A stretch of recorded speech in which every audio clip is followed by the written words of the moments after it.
Maya Chen's fingers had turned blue 3 hours ago. At 18, paralyzed from the waist down, she'd survived 6 weeks on Montana's streets, but tonight's blizzard would be her last. The abandoned warehouse offered no heat, and her wheelchair had frozen to the concrete floor. She'd stopped shivering yesterday, which meant her body was shutting down.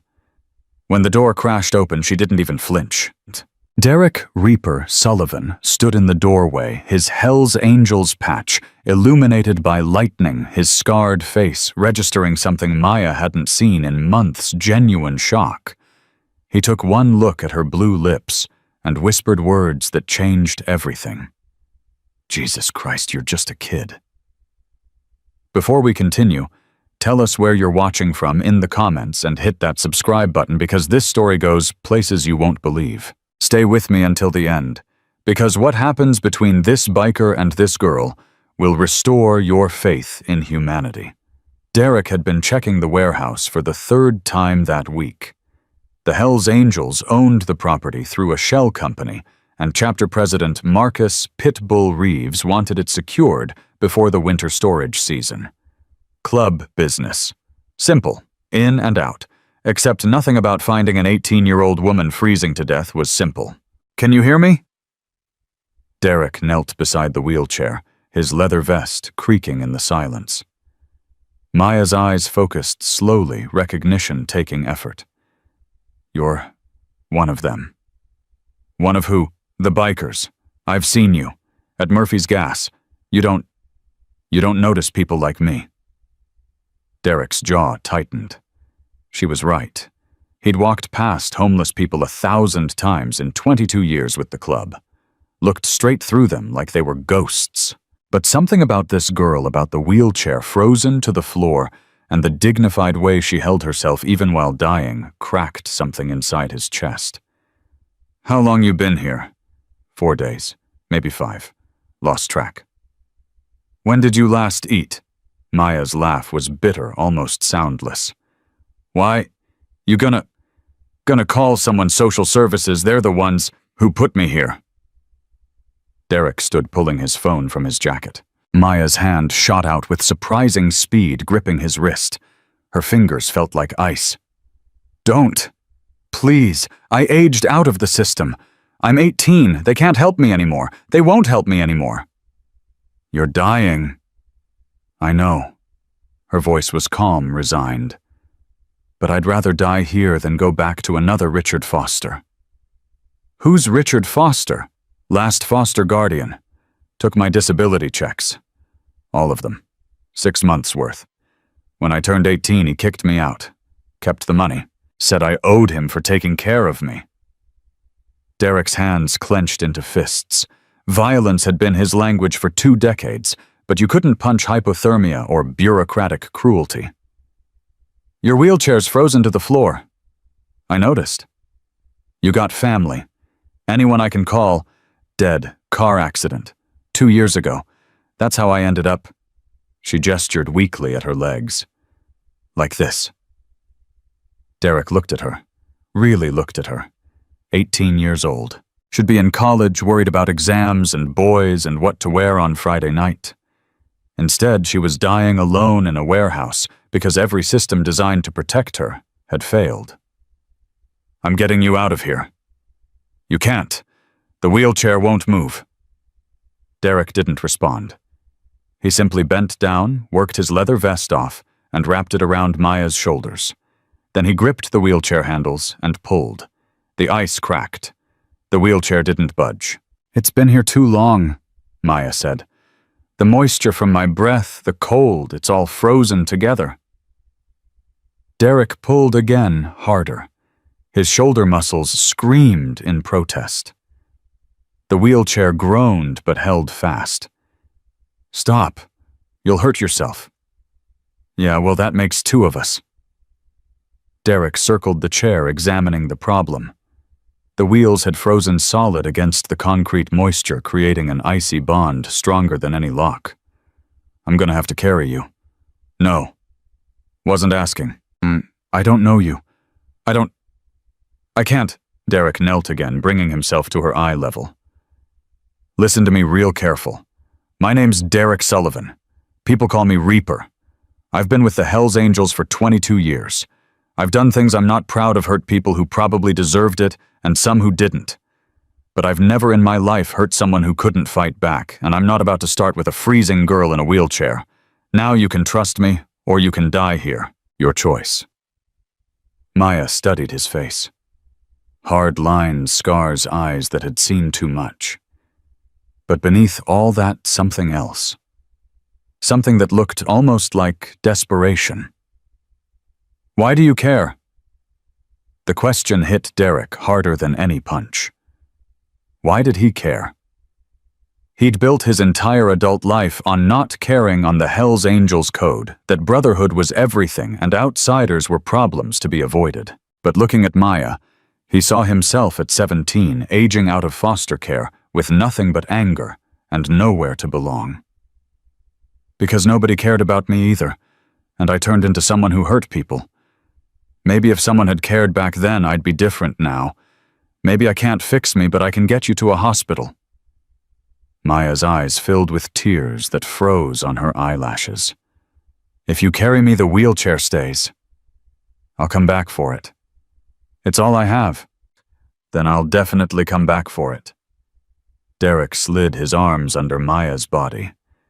She weighed nothing 90 pounds at most, her muscles atrophied from paralysis and starvation. As he lifted her, she made a small sound of pain. Sorry. Derek adjusted his grip. Tell me if I'm hurting you. Everything hurts. Has for a while. The walk to Derek's truck took 7 minutes that felt like 7 hours. The December wind cut through his shirt, but Maya had his vest, his heat. His motorcycle sat in the parking lot, useless for transporting someone who couldn't feel her legs. The truck was old, barely heated, but it ran. Derek settled Maya in the passenger seat, cranking the heat to maximum. Her lips were still blue, her breathing shallow. Stay with me, he said, pulling onto the empty highway toward Glacier Falls General Hospital. Talk to me. Tell me something. Like what? Anything. Your favorite color. What you wanted to be when you grew up. Anything that keeps you awake. Maya's head lolled against the window. Computer science. I was studying coding. Before. Before what? Before Richard stopped paying the bills. Before the college rescinded my acceptance. Before I had no address and couldn't prove I was stable enough for financial aid. Derek's phone buzzed. Marcus Pitbull Reeves. He ignored it. You're missing something, Maya observed. It can wait. Club business waits for no one. That's what they say, isn't it? Derek glanced at her. How do you know about the club? I'm homeless, not stupid. I hear things. See things. The Hells Angels run half of Glacier Falls. Everyone knows. The phone buzzed again. Then again. You should answer, Maya said. You should stay awake. I'm trying, but I'm so tired. Fear spiked through Derek's chest. He'd seen hypothermia in Afghanistan during his military service before the club. The tiredness was dangerous, the body's surrender. Maya, look at me. She turned her head slowly. You don't get to quit. Not today. Not after surviving 6 weeks on the streets. You hear me? Why not? What's the point?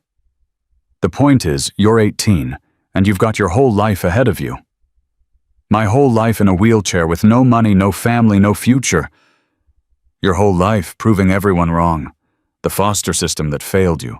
Richard Foster who stole from you. Every person who looked past you like you didn't matter. You survive this, you win. They lose. Something flickered in Maya's eyes. Anger, maybe? Or stubbornness. I do like winning, she whispered.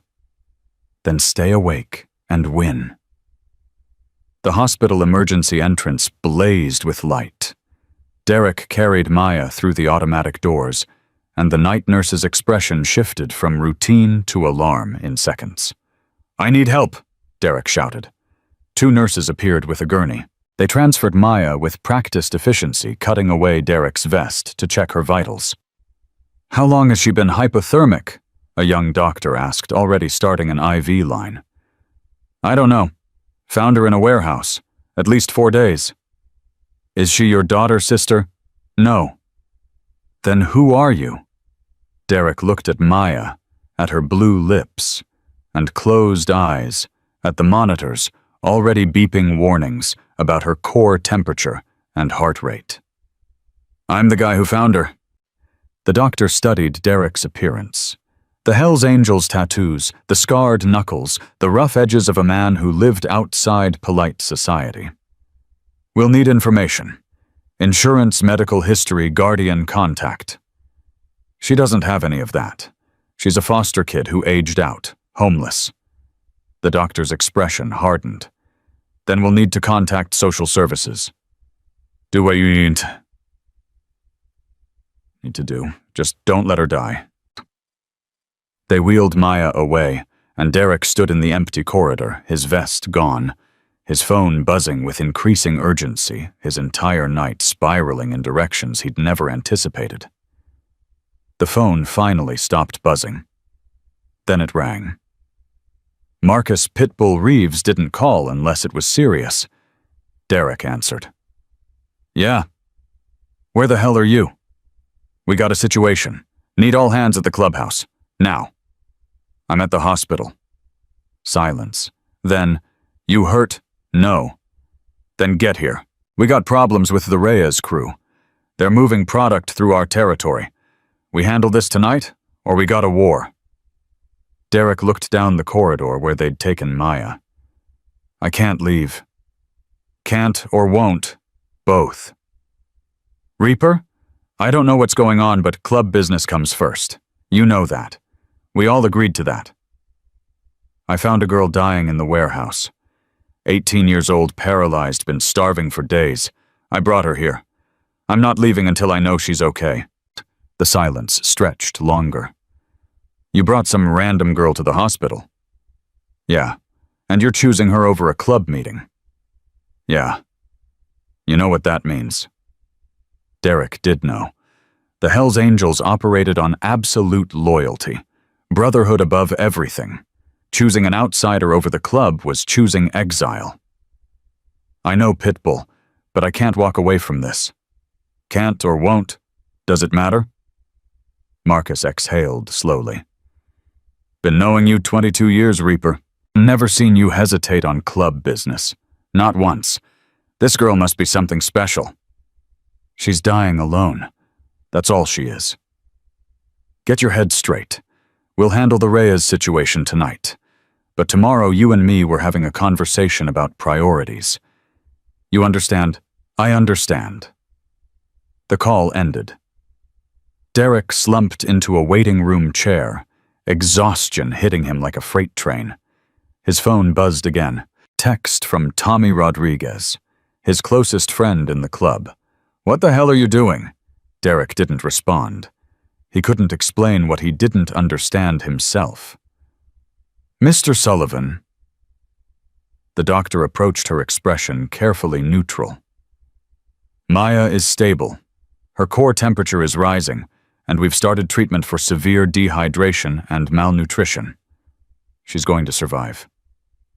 Relief flooded through Derek's chest. Can I see her? In a few minutes, but I need to ask you some questions. Maya's medical history shows she was in foster care.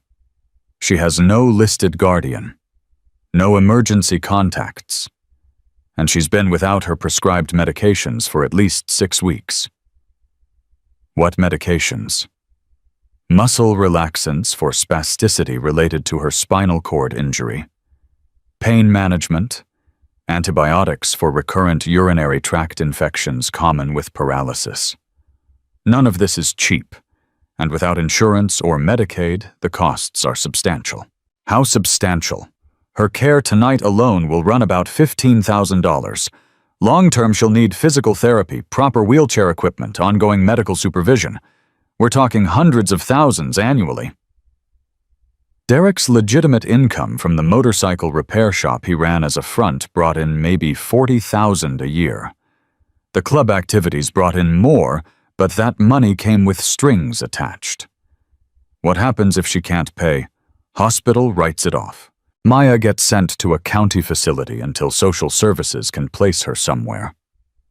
At 18, her options are limited. Most likely outcome is a group home for disabled adults. That's it. That's what happens to her. The doctor's expression softened. Mr. Sullivan, I've been doing this for 15 years. The system is overwhelmed. Maya fell through the cracks, and unfortunately she's not the first and won't be the last. The best thing you can do is let professionals handle her case. The professionals put her in that warehouse. I understand your frustration, but you have to be realistic about what you can offer. Do you have medical training resources for long-term care, legal guardianship rights? No. Then let us contact social services. They'll find placement for her. Derek looked at the doctor, seeing the same resignation he'd seen in Maya's eyes. The acceptance that some people just got dealt bad hands, and there was nothing to be done about it. I want to see her first. Maya's hospital room was small, sterile, filled with the quiet beeping of monitors. She lay in the bed, IV lines running into her arms. Her dark hair spread across the pillow. Her eyes opened when Derek entered. You came back? Said I would. People say lots of things. Maya's voice was stronger, less slurred. The warmth and fluids were working. Doesn't mean they do them. Derek pulled a chair beside her bed. How you feeling? Like I got hit by a truck, but alive. Which is weird. Weird how I'd accepted dying, made peace with it. Then you showed up and ruined everything. Derek couldn't tell if she was joking. Sorry for saving your life. I didn't ask you to. I know. Maya studied him carefully. The doctor said you refused to leave. Said you chose me over some important meeting. Wasn't that important? Liar. I heard her on the phone. Something about the Reyes crew and territory disputes. That's important. That's the kind of thing people get hurt over. How do you know about the Reyes crew? I told you. I'm homeless, not stupid. I know who runs what in this town. I know the hellsangels and the Reyes crew have been circling each other for months. I know tonight was probably some kind of showdown, and you chose to stay here instead. Derek shifted uncomfortably. It's handled. Is it? Or did you just piss off your entire club for someone you don't even know? Probably both. Why? The question again. The one Derek couldn't answer. He looked at Maya, 18 and alone, and fighting for survival with the same fierce determination he'd once had before the world had beaten it out of him. Because I was you once. Different circumstances, but same result. Nobody gave a damn. I joined the military to escape, then the club, because I still didn't know how to belong anywhere. Spent 22 years being exactly what people expected from a foster kid, with anger issues and nowhere to go. Maybe I can't fix my life, but I can make sure yours turns out different. Maya's eyes filled with tears. You don't know me. Don't have to. Knowing you're worth saving is enough. What if I'm not? What if I'm just another broken thing that can't be fixed? Then we'll be broken together. Doesn't seem so bad? A nurse entered with medication, breaking the moment. Derek stood to leave. Wait, Maya said. Your vest. They cut it. I'm sorry. Derek looked at the ruined leather in the corner, the Hell's Angels patch slashed down the middle. 22 years of brotherhood of belonging reduced to cut fabric. It's just a vest. It's not. I know what it means. I know what you gave up. I didn't give up anything. I made a choice. What happens now? Now you rest. Tomorrow we figure out next steps. I don't have next steps. I have nothing. As Derek reached the door, paused. You have me, for whatever that's worth. Why do you keep saying that? Because somebody should have said it to me 25 years ago. Maybe if they had, I wouldn't have spent my entire adult life trying to prove I didn't need anybody. After Derek left, Maya stared at the ceiling, processing everything. The biker who'd saved her life was either the best person she'd ever met or the most dangerous. She couldn't tell which. Her phone miraculously still working despite everything buzzed with a notification. Email from the Montana Department of Social Services. Subject Case Review. Maya Chen. She opened it with trembling hands. Dear Ms. Chen, our records indicate you have aged out of state custody as of your 18th birthday. All benefits, housing assistance, and medical coverage have been terminated.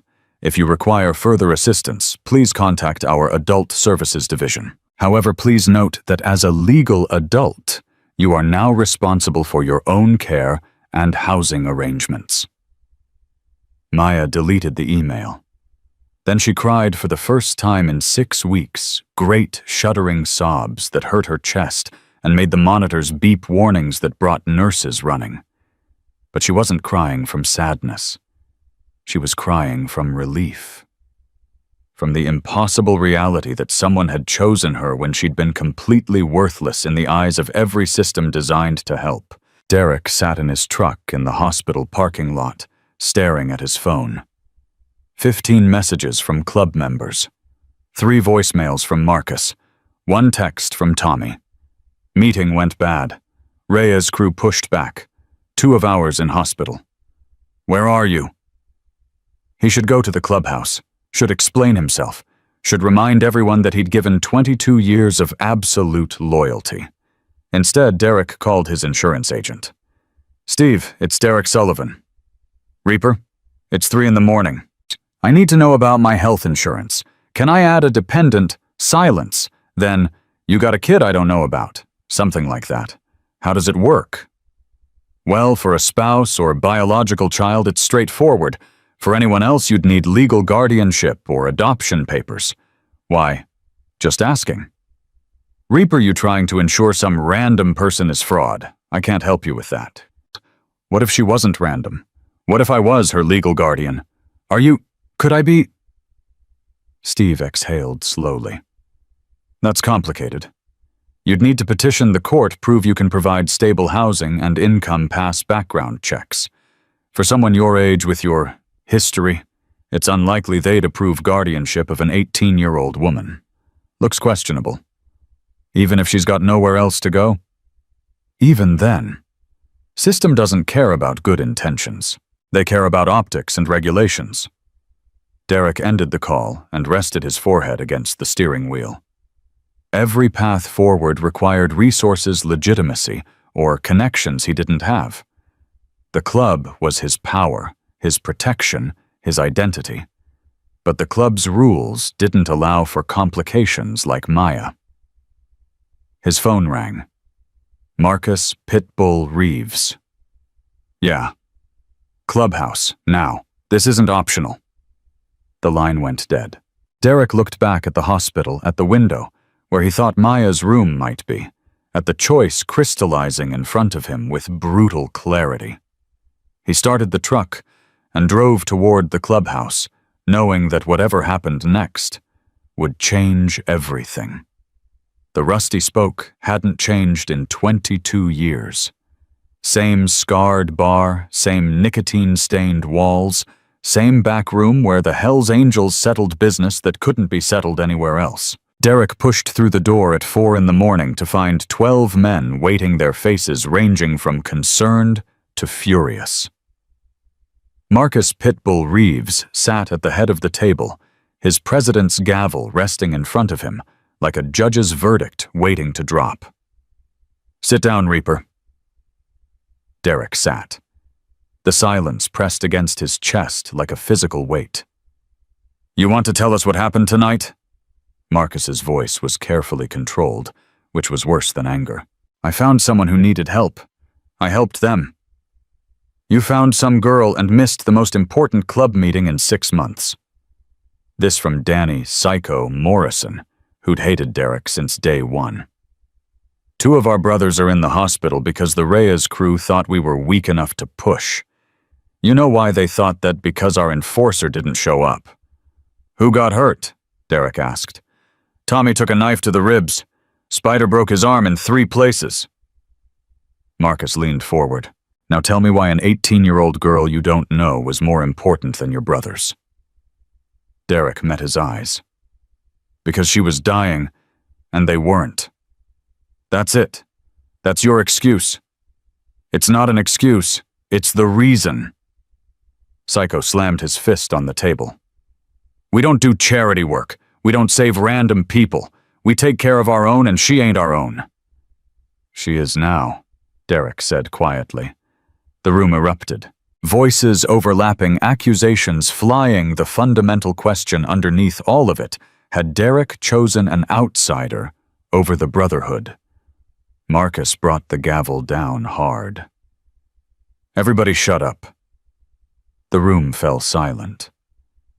Reaper, you've been with this club since you were 23. You've bled for us, fought for us, never once put anything before the patch on your back. So I'm going to ask you straight. Is this girl worth losing everything you've built here? Derek thought about Maya's blue lips and hollow eyes. About the way she'd accepted death with more dignity than most men faced life. About the foster system that had chewed her up and spit her out, the same system that had failed him 25 years ago. Yeah, she is. Why? Because I looked at her and saw me at 17. Except she's better than I was. Stronger. She survived 6 weeks on the streets in a wheelchair and didn't break. I lasted 3 days before I was stealing to eat. If someone had given me a choice back then, maybe I wouldn't have spent the next 22 years proving I was exactly as worthless as everyone thought. Marcus studied him for a long moment. What's your plan here? You gonna be her daddy? Her big brother? What exactly are you trying to do? I don't know yet, but I know I can't walk away. Tommy Rodriguez spoke up from the corner, his voice strained from the knife wound. Let me tell you something about Reaper. 15 years ago, I got jumped outside a bar in Billings. 3 guys with bats and bad intentions.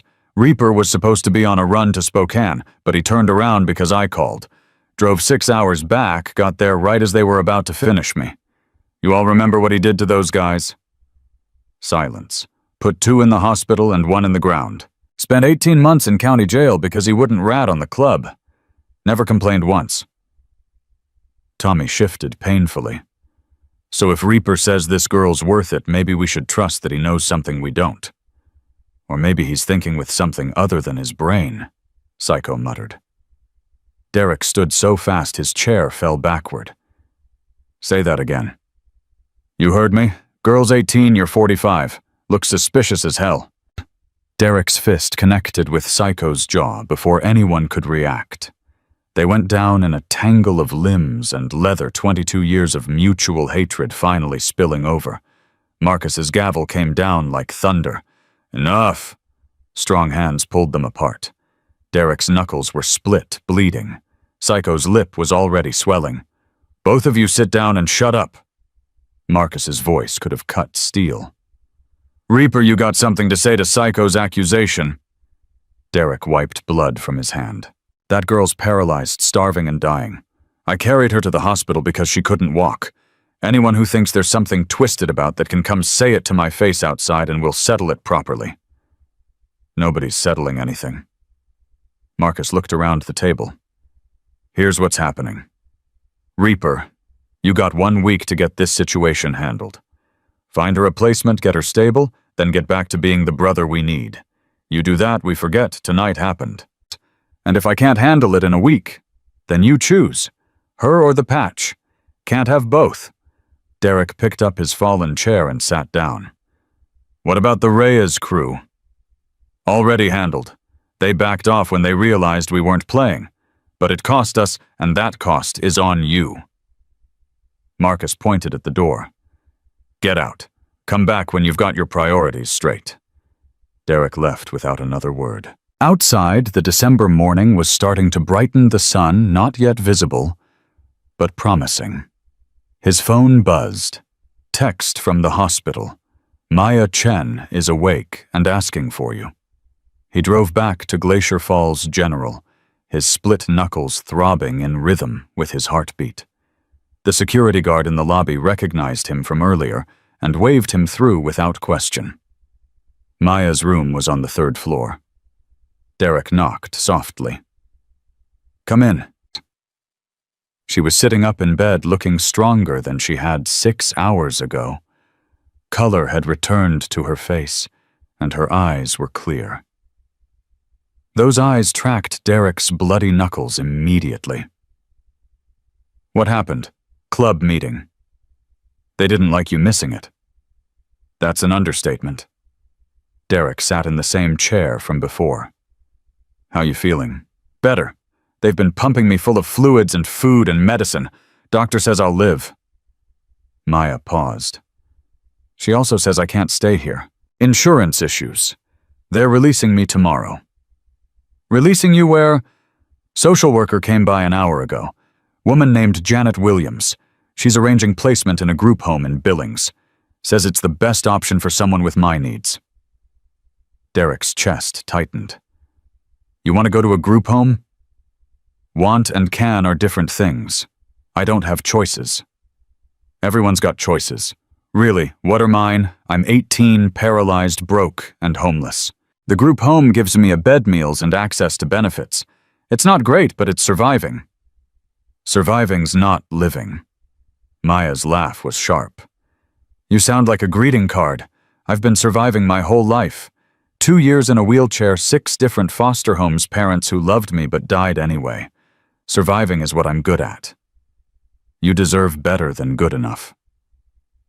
Says the man who just got in a fight with his brothers over me. Maya's voice hardened. "I heard you on the phone earlier, asking about insurance, guardianship, legal stuff. You can't save me, Derek. I'm not a project you can fix to make yourself feel better about your past." The words hit like bullets. Derek stood, walked to the window, looked out at the parking lot where his truck sat next to family sedans and minivans. "You're right. I can't save you. But I can help you save yourself. There's a difference." "Is there, because from where I'm sitting, you're trying to rescue someone you don't know for reasons you can't explain? That's not help. That's guilt." Derek turned to face her. "What do you want, Maya? If you could have anything, what would it be?" She didn't hesitate. "I want to go back to school. I want to finish my computer science degree. I want to build programs that help people like me navigate systems that don't give a damn about us. I want a job, an apartment, a life that's mine. But wanting doesn't make it real." "Why not?" "Because college costs money I don't have. Because disability benefits barely cover food, let alone tuition. Because the last time I tried to enroll, they rescinded my acceptance when they found out I was homeless. The system doesn't work for people like me. It works against us." Derek pulled out his phone, did a quick search. "Montana State University has a disability services program. Full accommodations, accessible campus financial aid for students with disabilities." I already looked. The application deadline was October. It's December. "So we call them. Explain the circumstances." "They don't care about circumstances. They care about deadlines and regulations and things that look good on paper. I don't look good on paper." "Then we make you look good on paper." Maya's frustration boiled over. "Stop it. Stop acting like you can fix this with phone calls and good intentions. I've met people like you before. People who swoop in and make promises and disappear when things get complicated. And things always get complicated. I'm not going anywhere. You will. Everyone does." "Not everyone. Not me." "Why?" Maya's voice cracked. "Why do you keep insisting you're different? What do you want from me?" Derek sat back down, his voice quiet. "I don't want anything from you. I want something for you, a chance I never got." "And what did that club meeting cost you? What did choosing me cost?" 1 week. I've got 1 week to get you stable and placed somewhere, or I lose my patch." Maya's eyes widened. They're kicking you out. They're giving me a choice, you or them. Then choose them. I'm not worth losing everything you've built. That's not your decision to make. Yes, it is. Maya's heart monitor started beeping faster. You've been with the Hells Angels for 22 years. That's your family, your identity, everything you know. I'm a stranger you found in a warehouse. The math isn't complicated. You're right. It's not. Derek stood. I'm going to go get your wheelchair, the one you left in the warehouse. Then I'm going to find you a place to stay that's not a group home. Then we're going to figure out college and benefits and everything else. You got 1 week to decide if you want my help. After that, I choose you anyway, but at least you'll know you tried to talk me out of it. He left before Maya could respond. In the hallway, his phone rang. Unknown number. Yeah. Mr. Sullivan. This is Janet Williams from Social Services. I understand you brought Maya Chen to the hospital last night. That's right. I need to ask you some questions about your relationship with Ms. Chen. Derek's stomach dropped. What kind of questions? The kind that determine whether I need to file a report with law enforcement. An 18-year-old disabled woman found by a 45-year-old man with a criminal record raises certain concerns. Concerns about what? About the nature of your interest in Ms. Chen. About whether her situation is being exploited. I found her dying and took her to a hospital. That's called being a decent human being. I understand your perspective, Mr. Sullivan, but you have to understand mine. I've been doing this job for 12 years. I've seen every kind of situation, and not all of them are what they appear to be. Derek forced himself to stay calm. What do you need from me? I need you to stay away from Maya. No visits, no contact, no involvement in her case. We'll handle her placement through proper channels. She doesn't want to go to a group home. What Ms. Chen wants and what's best for her aren't always the same thing. She needs professional care, stable housing, and appropriate supervision. You can't provide any of that. How do you know what I can provide? Your background check tells me everything I need to know. Hells Angels assault charges criminal associates. You're not suitable guardian material, Mr. Sullivan. The best thing you can do for Maya is let professionals handle this. The line went dead. Derek stood in the hospital corridor, his week-long deadline suddenly feeling like an impossible deadline. He couldn't be Maya's guardian, couldn't legally help her, couldn't even visit without raising suspicion. His phone buzzed. Text from Tommy Reyes, crew, made another move. We need you. Another text. This one from Maya Janet Williams just called me. Said you're not allowed to contact me anymore. Thanks for trying. Derek walked to the hospital chapel, an empty room with uncomfortable chairs and stained glass that let in colored morning light. He hadn't prayed since his mother's funeral 28 years ago. Didn't really remember how.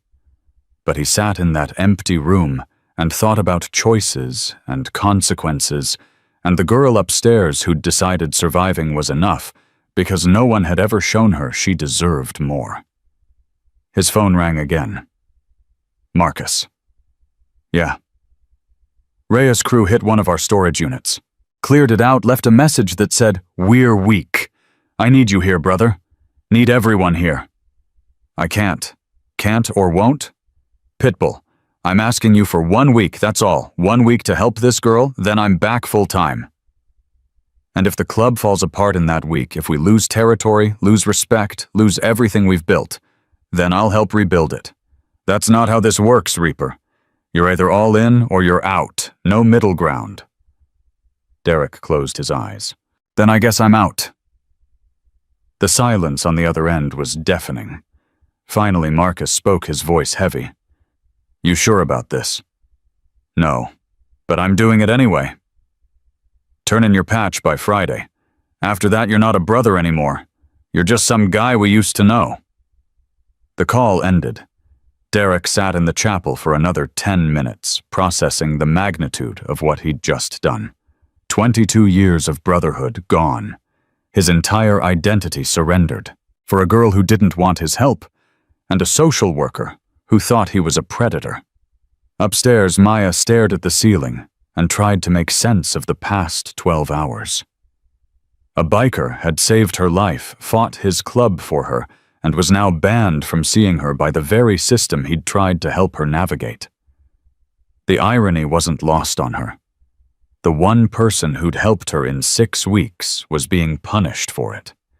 Janet Williams appeared in the doorway, clipboard in hand. "Maya, we need to discuss your placement options. The group home in Billings. It's the best option given your circumstances. Fully accessible medical staff on site, 3 meals a day.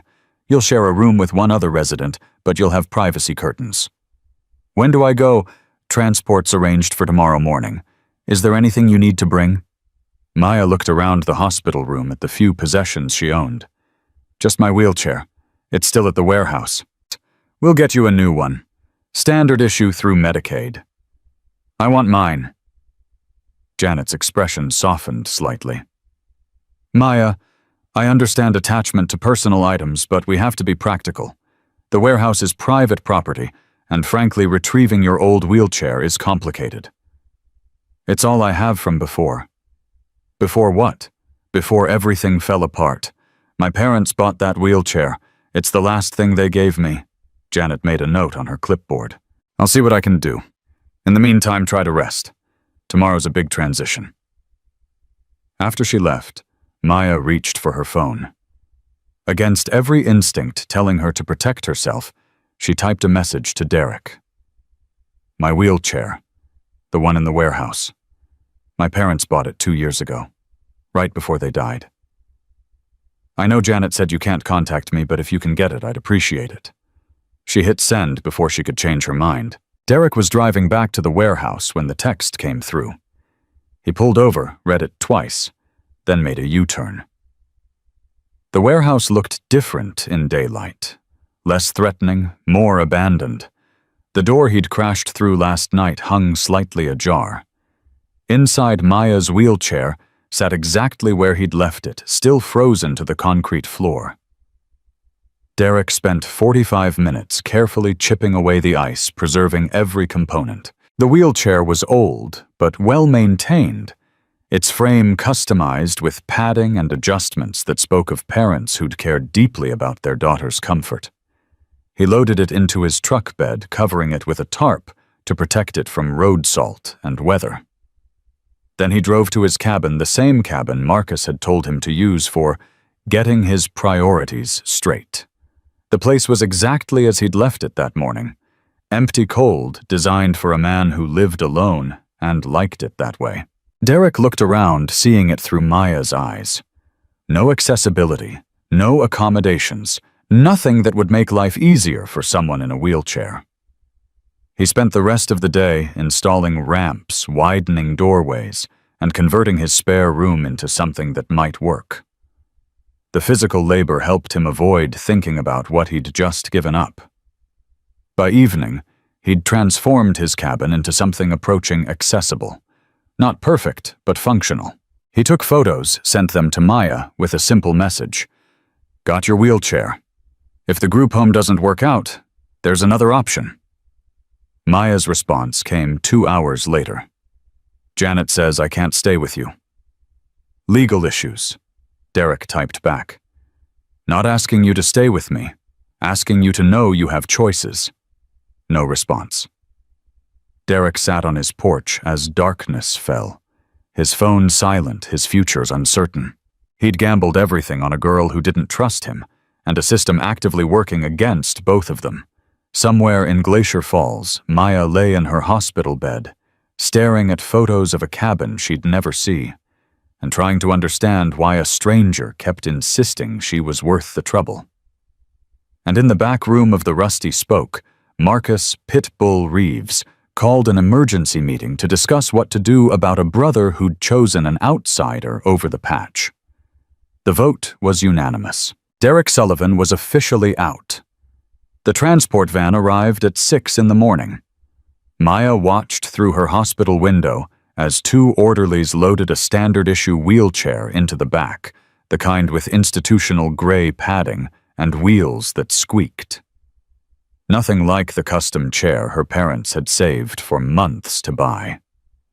Janet Williams appeared in the doorway with discharge papers. "Ready? Do I have a choice?" "You always have choices, Maya. This one just happens to be the best available option." Maya signed the papers without reading them. What was the point? The group home in Billings was 60 miles from Glacier Falls, 60 miles from the only person who'd helped her in 6 weeks, 60 miles from whatever strange connection had formed between her and a biker she barely knew. Her phone buzzed. Text from Derek. "Don't get in that van." She deleted it immediately. Janet was watching. Problem? No, just deleting spam. The orderlies came for her, transferring her from the hospital bed to the institutional wheelchair with practiced efficiency. The vinyl was cold against her skin. The footrests didn't adjust properly. Her parents' chair had been perfect, molded to her body through 2 years of daily use. "Where's my personal wheelchair?" Maya asked. Janet consulted her clipboard. "We weren't able to retrieve it. Property access issues. But Medicaid will provide a replacement once you're settled." "I don't want a replacement. I want mine." "Sometimes we have to accept what's available rather than what we prefer." Maya's hands clenched on the armrests. Everything in her life had been about accepting what was available. Foster homes that smelled like cigarettes and disappointment, caseworkers who saw her as a file number, systems designed to process people efficiently rather than help them effectively. The van was waiting outside. Maya looked at it and saw the next chapter of accepting less than she deserved. Her phone buzzed again. This time she didn't delete the message immediately. "Your wheelchair is in my truck. Your choice, but I'm in the parking lot." Janet was talking to the orderlies about transport protocols. Maya looked at her phone at the message that represented everything risky and uncertain and completely outside the safe predictability of the group home. "I need to use the bathroom," Maya said suddenly. Janet checked her watch. "We're on a schedule. Unless you want me to have an accident in the van, I need to go now." 5 minutes later, Maya was alone in the accessible bathroom. Her phone pressed to her ear as Derek answered on the first ring. "Where are you?" she whispered. "South parking lot. Blue Ford F-150. You coming?" "I don't know. This is crazy." "Probably. But so is spending the rest of your life accepting what other people decide is good enough for you." "Janet will call the police. She'll say you kidnapped me." "You're 18. It's not kidnapping if you choose to leave." "She'll say you manipulated me." "Did I?" Maya closed her eyes. "No, but she won't believe that." "Maya, I can't make this decision for you, but I can tell you that van goes to Billings, and Billings is where dreams go to die on a waiting list. Your chair is here. Your choice is here. Question is whether you're brave enough to take it." "I'm terrified." "Good. Means you're paying attention. You got 2 minutes before Janet comes looking. Bathroom has a back exit that leads to the employee lot. From there it's 50 yards to where I'm parked." Maya's heart hammered against her ribs. Every rational part of her brain screamed that this was insane. Running away with a Hell's Angel she'd known for less than 24 hours, abandoning the security of the group home, risking everything on a man who'd already lost his entire brotherhood for her. But the alternative was that institutional wheelchair and a shared room in Billings, and the slow suffocation of a life decided by other people's convenience. "I'm coming." Maya hung up and wheeled herself to the back exit. The employee lot was exactly where Derek said it would be. The blue Ford was idling near the far corner. She pushed the wheels hard, racing across asphalt, praying no one looked out the right window at the right moment. Derek met her halfway, lifting her into the passenger seat with the same careful strength he'd used in the warehouse. Her parents' wheelchair folded into the truck bed in seconds. "You sure about this?" he asked. "No. Drive." Derek pulled out of the parking lot just as Janet Williams emerged from the hospital's front entrance phone, already pressed to her ear. Maya watched her in the side mirror, watched her realize what had happened, watched the exact moment when this stopped being a routine placement and became a problem. "She's calling the cops," Maya said. "I know. They'll think you kidnapped me." "Probably. You could go to jail." "Won't be my first time." Derek merged onto the highway, heading away from Billings, away from the group home, away from every safe and sensible option. "You hungry?" The question was so unexpected that Maya almost laughed. "Starving?" "Good. There's a diner 20 miles from here. Best pancakes in Montana. We'll get you fed, then figure out next steps." "What next steps? We're fugitives." "We're two people having breakfast. Big difference." Maya's phone exploded with calls and texts. Janet Williams, the hospital numbers she didn't recognize. She turned it off completely. "Smart," Derek said. "They'll track the GPS if it's on." "How do you know that 22 years running from various authorities teaches you a few things?" The diner appeared exactly when Derek promised a weathered building off Highway 89 that looked like it had been serving travelers since the 1950s. Derek carried Maya inside, while a waitress watched with curious eyes. "Booth or counter?" she asked. "Booth. And we need a phone." The waitress pointed to a payphone near the restrooms, an actual relic from before cell phones made them obsolete. Derek settled Maya in the booth, then disappeared to make a call, while Maya studied the menu and tried to process what she'd just done. She'd run away. Actually run away from a legal placement with a social worker who probably had every cop in Montana looking for her by now. With a man she barely knew, who'd just thrown away his entire life for reasons he couldn't quite explain. The rational thing would be to call Janet, apologize, return to the hospital, and accept the group home placement. The rational thing would be to stop trusting a stranger with a criminal past and gang affiliations. But rational had gotten her starving in a warehouse with a frozen wheelchair and blue lips. Rational had gotten her 6 different foster homes and guardians who stole her disability checks. Rational had failed her repeatedly. Derek returned and slid into the booth across from her. "Ordered you the pancakes. And I called a lawyer." "A lawyer? With what money?" "Tommy Rodriguez's brother is a public defender in Missoula. Owes me a favor. He's looking into the legalities of what we just did." The waitress brought coffee and orange juice. Maya wrapped her hands around the warm mug, grateful for something to hold on to. "What did he say?" "The lawyer. That you're 18 and legally allowed to refuse placement. That Janet Williams can't force you into the group home. But she can make life difficult by claiming you're mentally incompetent, or that I'm exerting undue influence." "Are you—" Derek met her eyes. "I showed you an option. You made a choice. That's not influence. That's freedom. Freedom doesn't pay bills or put a roof over my head." "No, but I can help with that." "How you just lost your income from the club? You lost everything." "I've got the motorcycle repair shop. It's legitimate, brings in enough to cover rent and food. And I've got the cabin. It's yours if you want it." Maya's throat tightened. "Why are you doing this?" "Because nobody did it for me, and because you remind me that there's a difference between surviving and living." The pancakes arrived, and Maya ate with the focused intensity of someone who'd gone too long without proper nutrition. Derek watched her, his own food untouched. "What happens now?" Maya asked between bites. "Now we make you impossible to ignore.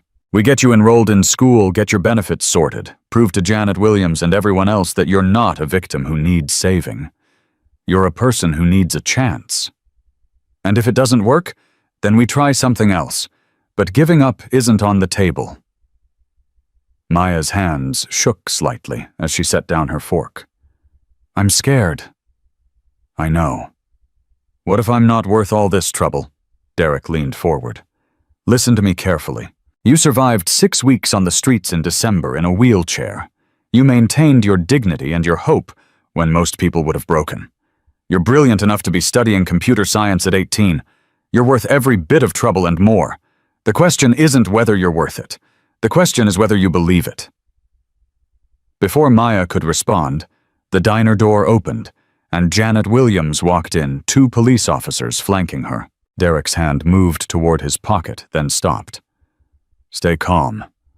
Let me handle this.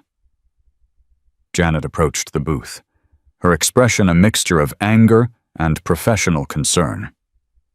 Maya, you need to come with me right now. I'm not going to the group home. That's not your decision to make when you're under mental duress. I'm not under duress. I'm eating pancakes. One of the officers stepped forward. Ma'am, we need you to come with us. There are questions about your current situation. Derek stood slowly, hands visible and non-threatening. Officers, Maya is 18 years old and legally entitled to refuse placement. Check with your department's legal counsel if you don't believe me. And you are? The second officer asked. Derek Sullivan. I found Maya dying in a warehouse 3 days ago and took her to the hospital. Now I'm buying her breakfast. That's not a crime. Social Services has concerns about the nature of your relationship with Ms. Chen. Social Services can have all the concerns they want. Doesn't change the fact that Maya's an adult who can make her own choices. Janet's voice was sharp. She's vulnerable and disabled. The law provides protections for people in her situation.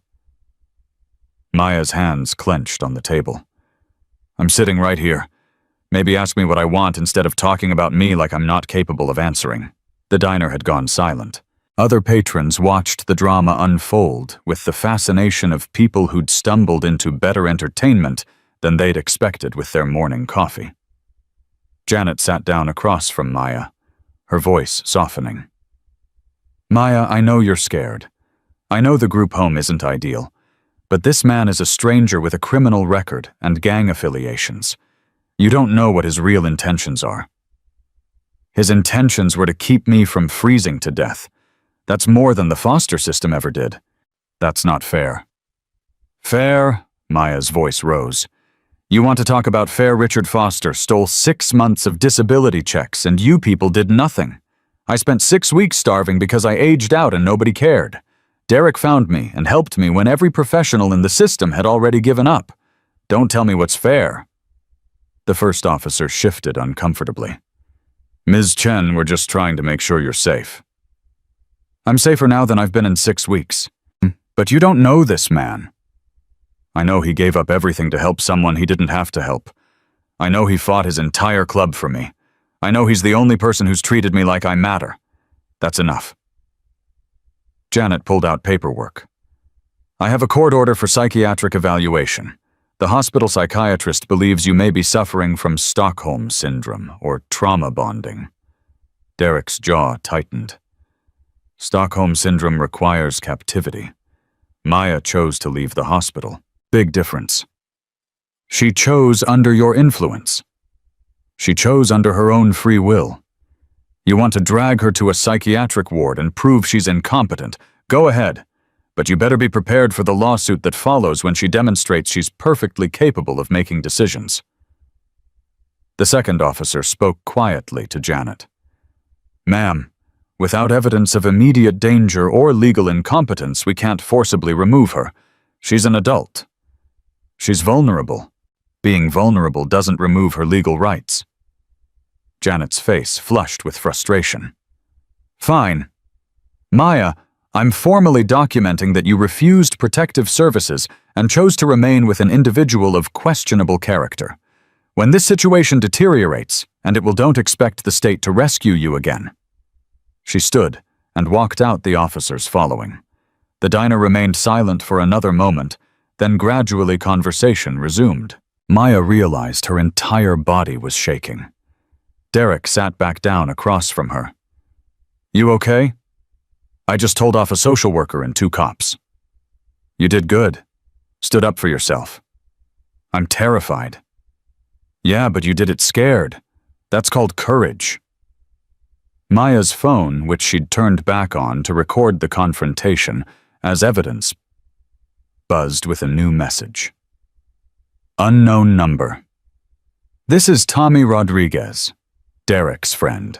My brother says you need to file paperwork immediately establishing yourself as independent and competent. Can you get to Missoula today? Derek read over her shoulder. Tommy's solid. If he's offering help, take it. Missoula is 2 hours away. Then we better get driving.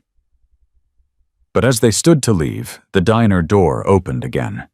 This time it was Marcus Pitbull Reeves, flanked by 3 Hells Angels members. The energy in the room shifted immediately, other patrons suddenly very interested in their food. Marcus approached the booth slowly. Reaper. I'm not Reaper anymore. You made that clear. Still need to talk. Derek positioned himself between Marcus and Maya. About what? About the fact that you just made the club look weak by choosing some girl over brotherhood. About the fact that Rhea's crew is using your defection as proof we're falling apart. About the fact that Tommy got jumped last night because they think we can't protect our own anymore. Derek's fists clenched. Tommy, okay. Broken ribs concussion. He'll live. But this is on you. I didn't ask Reyes to jump him. You created the opening they exploited. Marcus glanced at Maya. This her, the one worth destroying everything for. Maya met his eyes despite her fear. I didn't ask him to destroy anything. I didn't ask for any of this. No, you just accepted it. Took a man's entire life and let him throw it away. That was his choice, not mine. You could have said no. Could have gone to the group home like you were supposed to. Derek's voice was low and dangerous.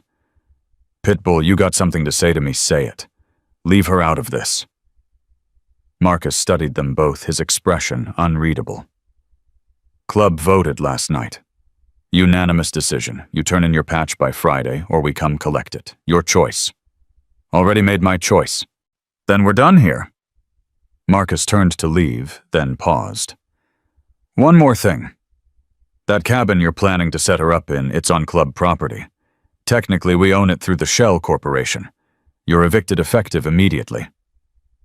The words hit like a physical blow. Derek's entire plan, his one concrete offer of stability from Maya, had just evaporated. You can't do that. Already did. You got 48 hours to clear out. After that, we changed the locks. Marcus and his crew left. Maya and Derek sat in stunned silence. The cabin was supposed to be accessible, Maya said quietly. You spent all day yesterday making it work for me. I'll figure something else out.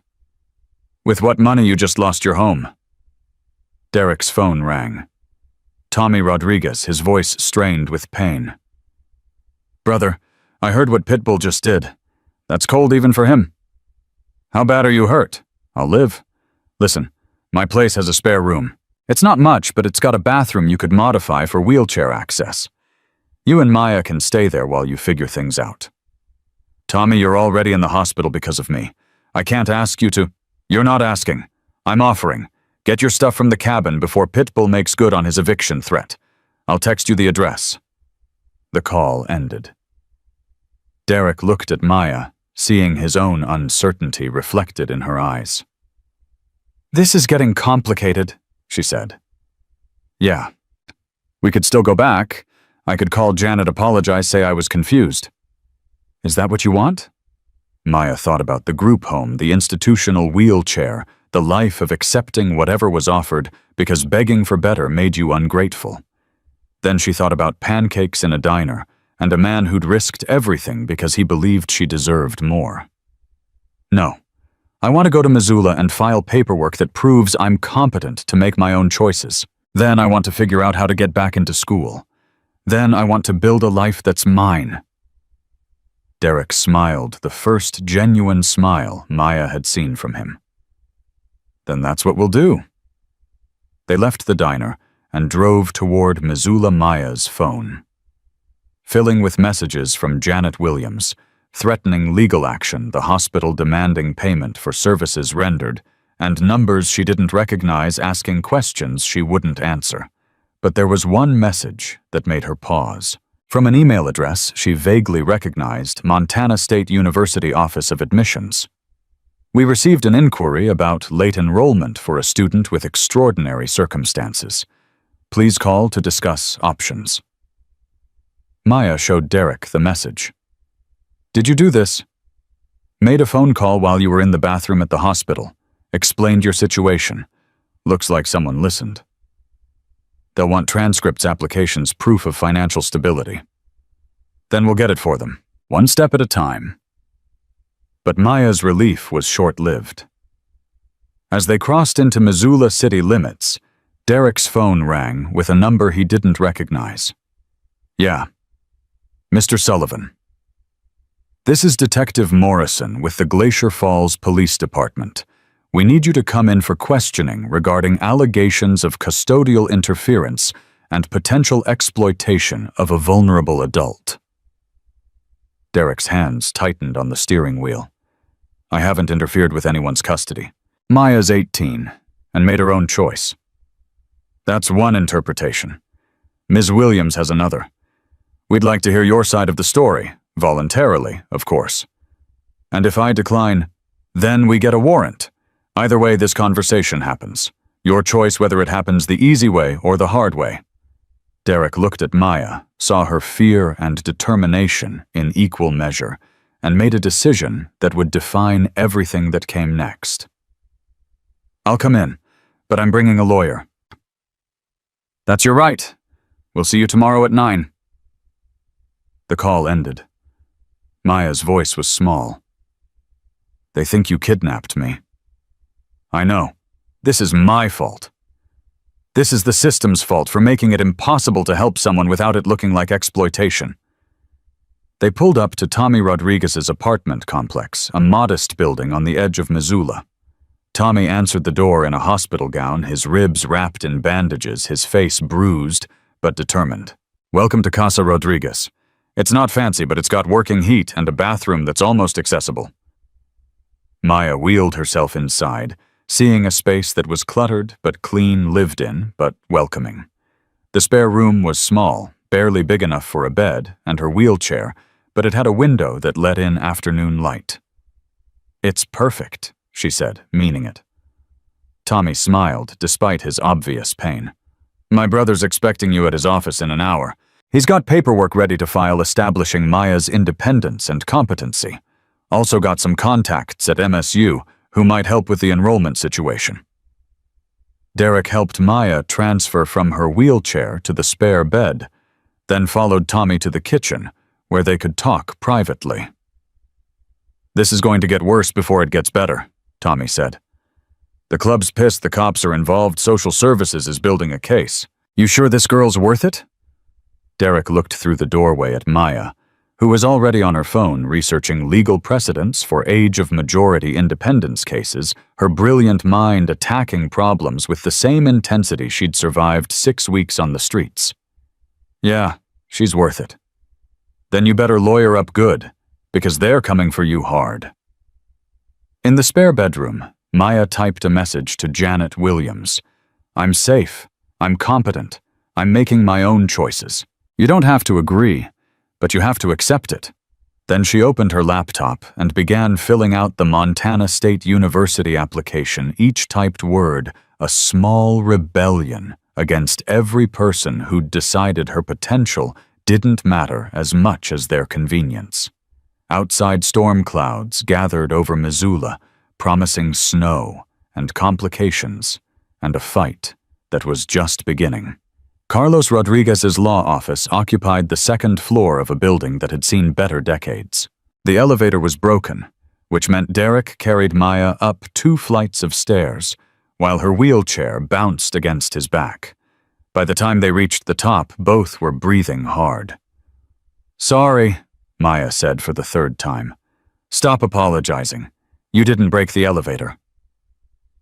Carlos met them at the door, younger than Derek expected, maybe 35. with the sharp eyes of someone who'd fought uphill battles his whole career. He looked nothing like his brother Tommy, except for the same stubborn set to his jaw. "Come in. We've got about 45 minutes before the courthouse closes, and we need every second."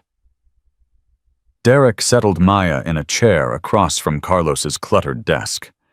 Legal books stacked everywhere, case files threatening to avalanche coffee cups in various stages of abandonment. "Tommy filled me in on the basics," Carlos said, pulling up documents on his computer. 18-year-old aged out of foster care, refused group home placement, now being accused of incompetence by social services. "That about right?" "Pretty much," Maya said. "Except they're also saying Derek manipulated me." "Did he? No? Can you prove it?"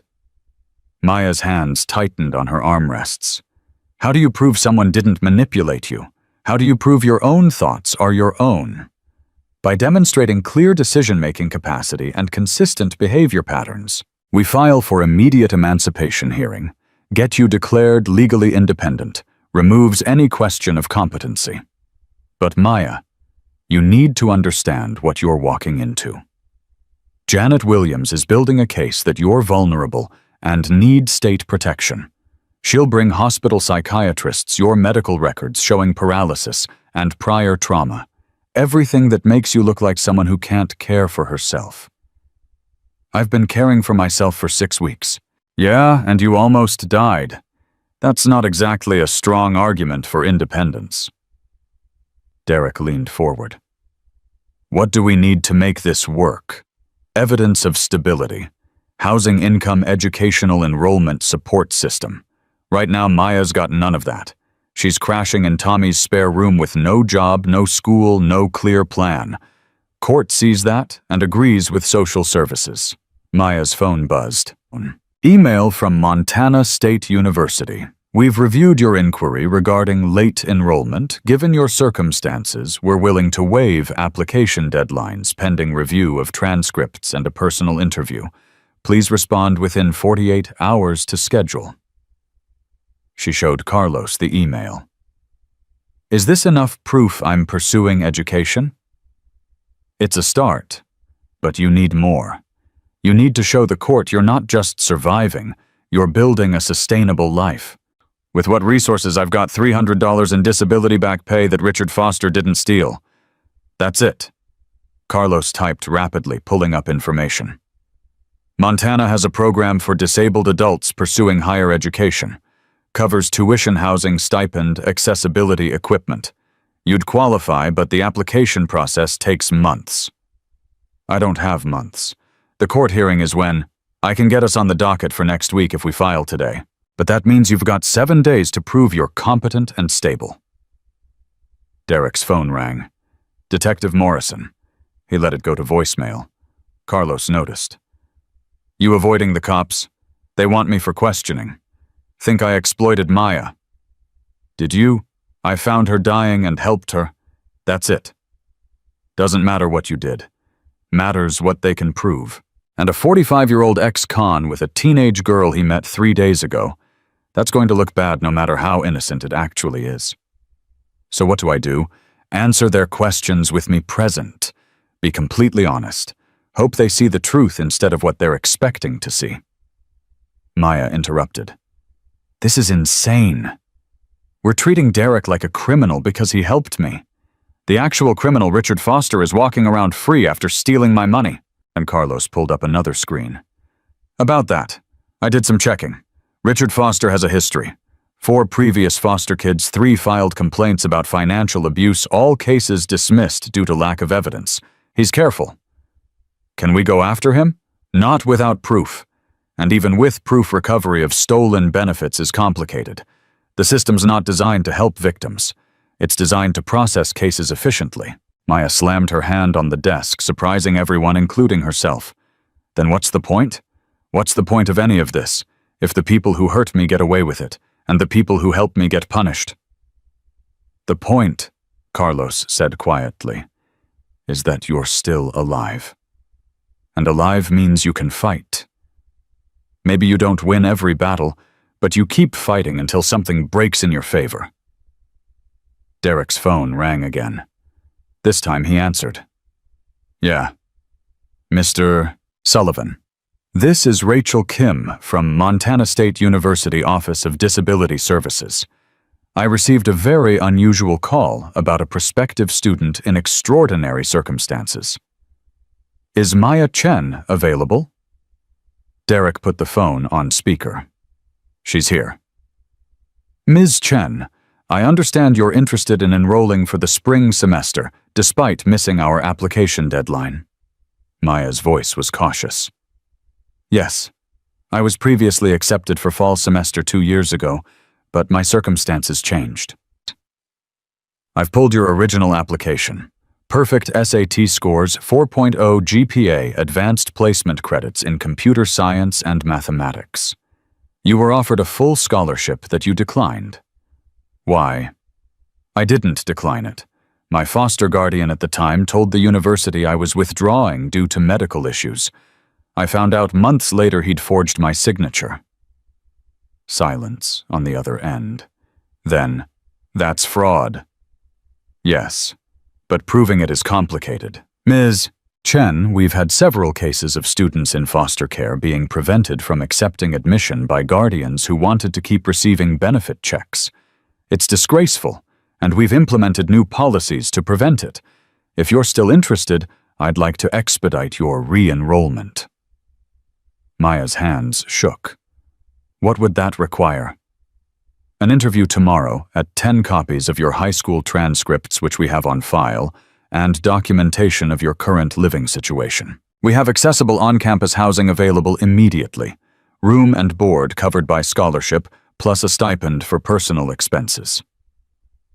Derek watched Maya's face cycle through disbelief, hope, and terror in rapid succession. I'll be there, Maya said. Excellent. One more thing. We've recently partnered with a legal clinic that helps students navigate the foster care system and establish independence. I'm forwarding you their contact information. They specialize in exactly the kind of case you're facing. After the call ended, Carlos leaned back in his chair. Well, that's a game changer. On-campus housing, educational, enrollment, legal support. Court sees that they'll have a much harder time arguing you're incompetent. But I still need to prove I can handle it. And I need to survive the next 7 days without Janet Williams getting a court order. Then we file the paperwork now and hope the judge sees sense. They spent the next hour filling out forms, drafting statements, building a case for Maya's independence that rested on her intelligence, her survival skills, and her absolute determination not to be another victim of a system that ate vulnerable people alive. By the time they finished, the courthouse was closed, which meant filing first thing in the morning. Carlos walked them to the door. Derek, about that police interview tomorrow. Don't go in angry. Don't go in defensive. Just tell the truth and let me handle the rest. And if they arrest me, then Maya loses her biggest advocate right when she needs you most. So don't give them a reason. They drove back to Tommy's apartment in silence. Maya stared out the window at Missoula's streets, processing everything that had happened in the past 12 hours. This morning, she'd been in a hospital bed accepting the group home as inevitable. Now she was applying to college, filing for legal independence, and building a life that felt both terrifying and possible. You okay? Derek asked. I don't know. Everything's happening so fast. We can slow down if you need to. No, slow down means they catch up. Means Janet finds a way to force me into the group home. We keep moving or we lose. Tommy's apartment was dark when they arrived. A note on the kitchen counter. At hospital for follow-up. Ribs worse than they thought. Might need surgery. Make yourselves at home. Leftovers in fridge. Maya wheeled herself to the spare room and transferred to the bed with practiced efficiency. Derek hesitated in the doorway. You need anything? Sleep, and maybe for tomorrow to not be a disaster. I can guarantee the sleep part at least. But sleep didn't come easily. Maya lay awake, listening to unfamiliar sounds, processing the magnitude of what she'd done. She'd rejected the system's solution, run away with a stranger, and gambled her entire future on the belief that she deserved better than what was being offered. Her phone buzzed. Text from an unknown number. "This is Richard Foster. I heard you're making trouble for social services. That's real ungrateful considering everything I did for you." Maya's heart rate spiked. She texted back, "You stole 6 months of my benefits. That's called fraud." The response came immediately, "Prove it. I've got records showing every penny went to your care. You try to cause problems for me.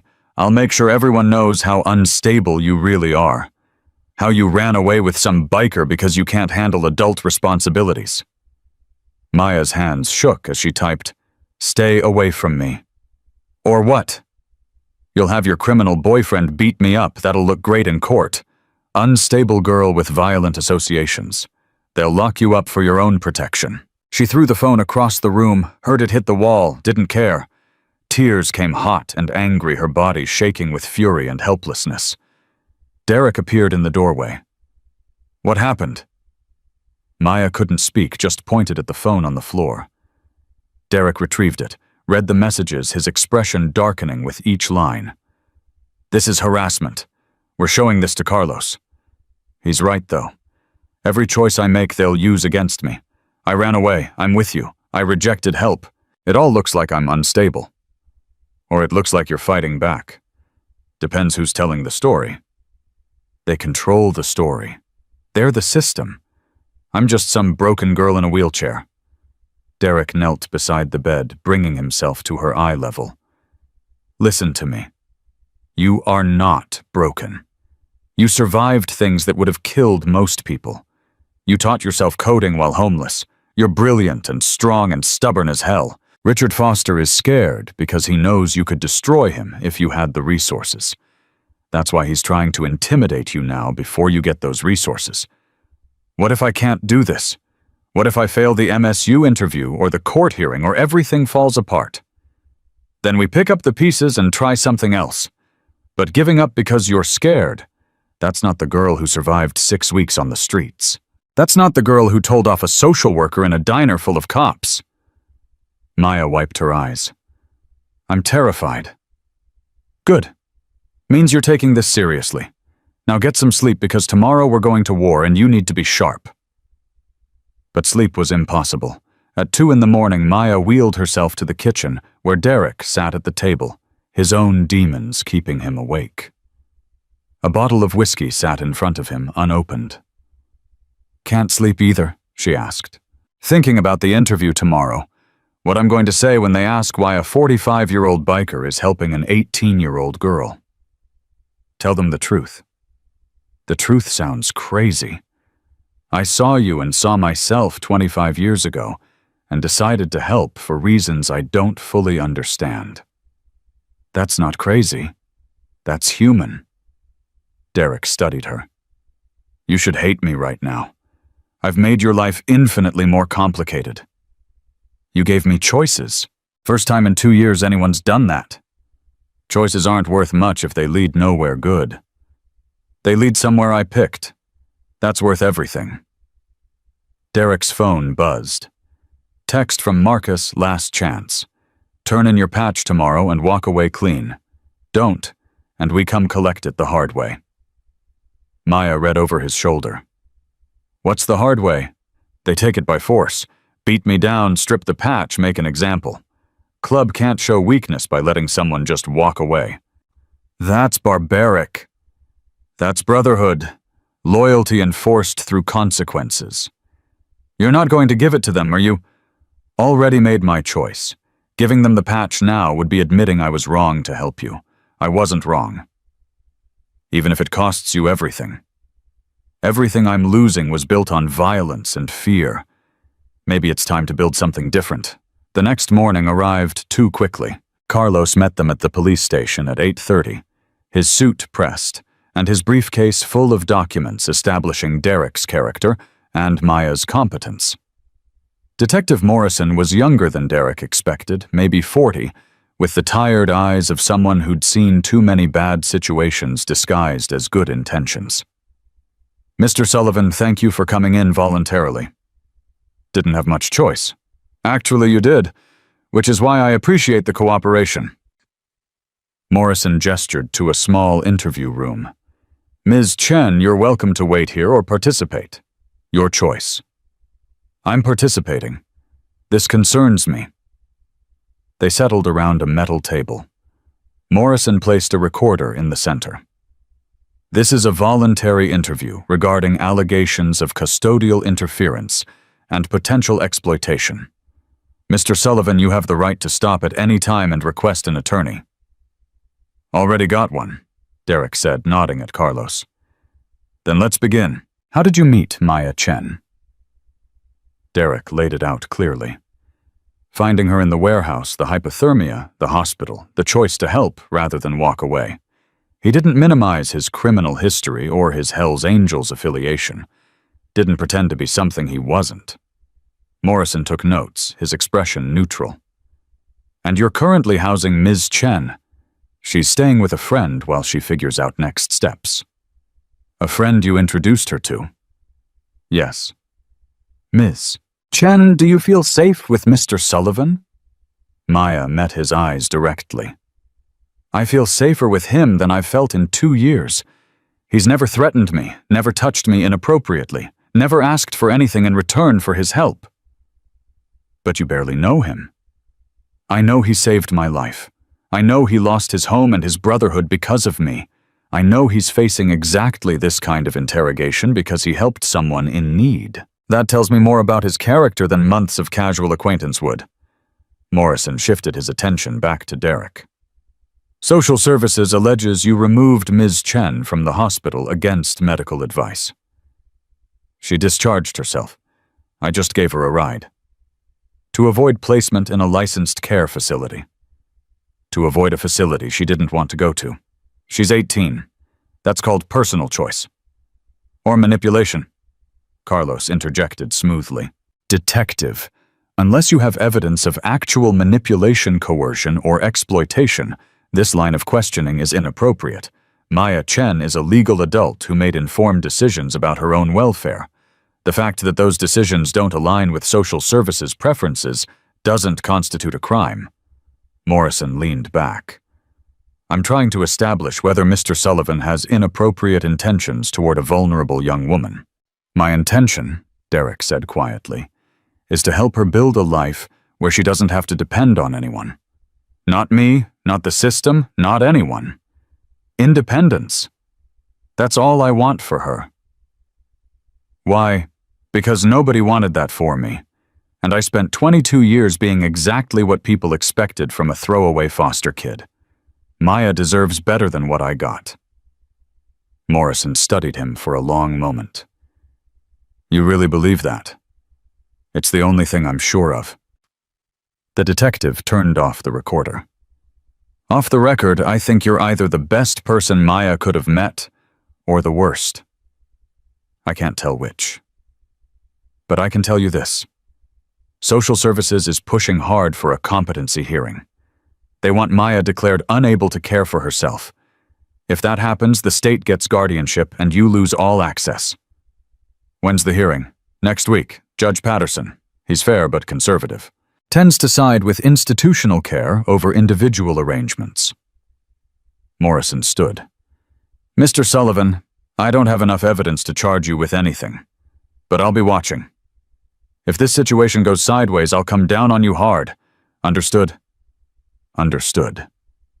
They left the station to find 3 Hells Angels waiting by Derek's truck. Not Marcus, but members Derek recognized. Enforcer types. The lead one, a man called Chains, approached slowly. Pitbull sent us to collect. Tell him I'll bring it myself. He said you'd say that. Also said we're not leaving without it. Maya's voice was sharp. He's not giving you anything. Chains glanced at her with something approaching pity. Girl, this is club business. Stay out of it.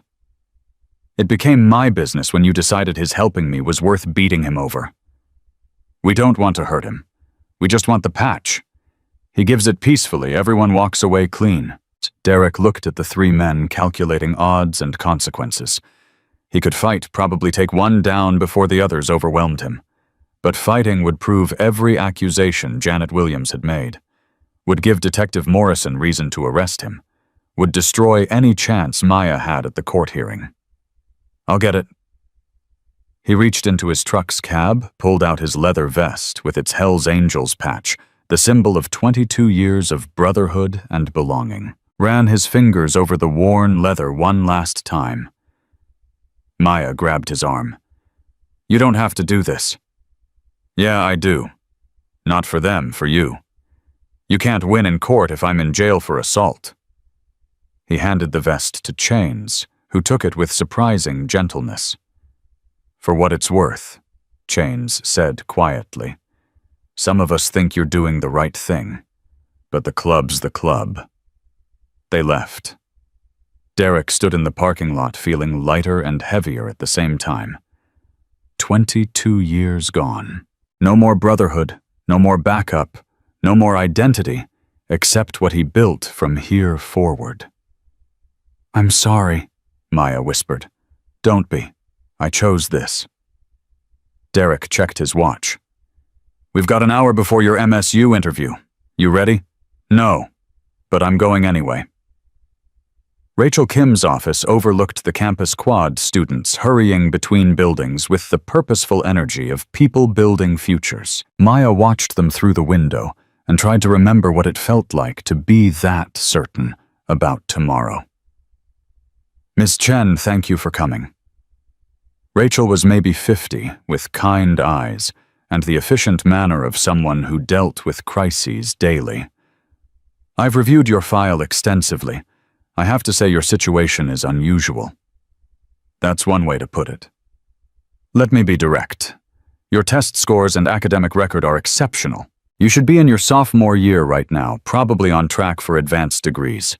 Instead, you're fighting just to survive. That's a failure of every system meant to protect students like you." Maya's throat tightened. "I'm trying to get back on track." "I know, and we want to help, but I need to understand your current situation clearly. Where are you living?" "With a friend temporarily. I'm applying for on-campus housing." "Who's the friend?" Maya hesitated, knowing how it would sound. "His name is Derek Sullivan.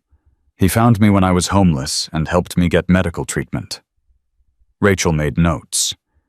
"And your relationship with Mr. Sullivan is, he's someone who believes I deserve a chance. That's all." "Ms. Chen, I'm going to ask you a difficult question, and I need complete honesty. Are you being coerced or controlled in any way?"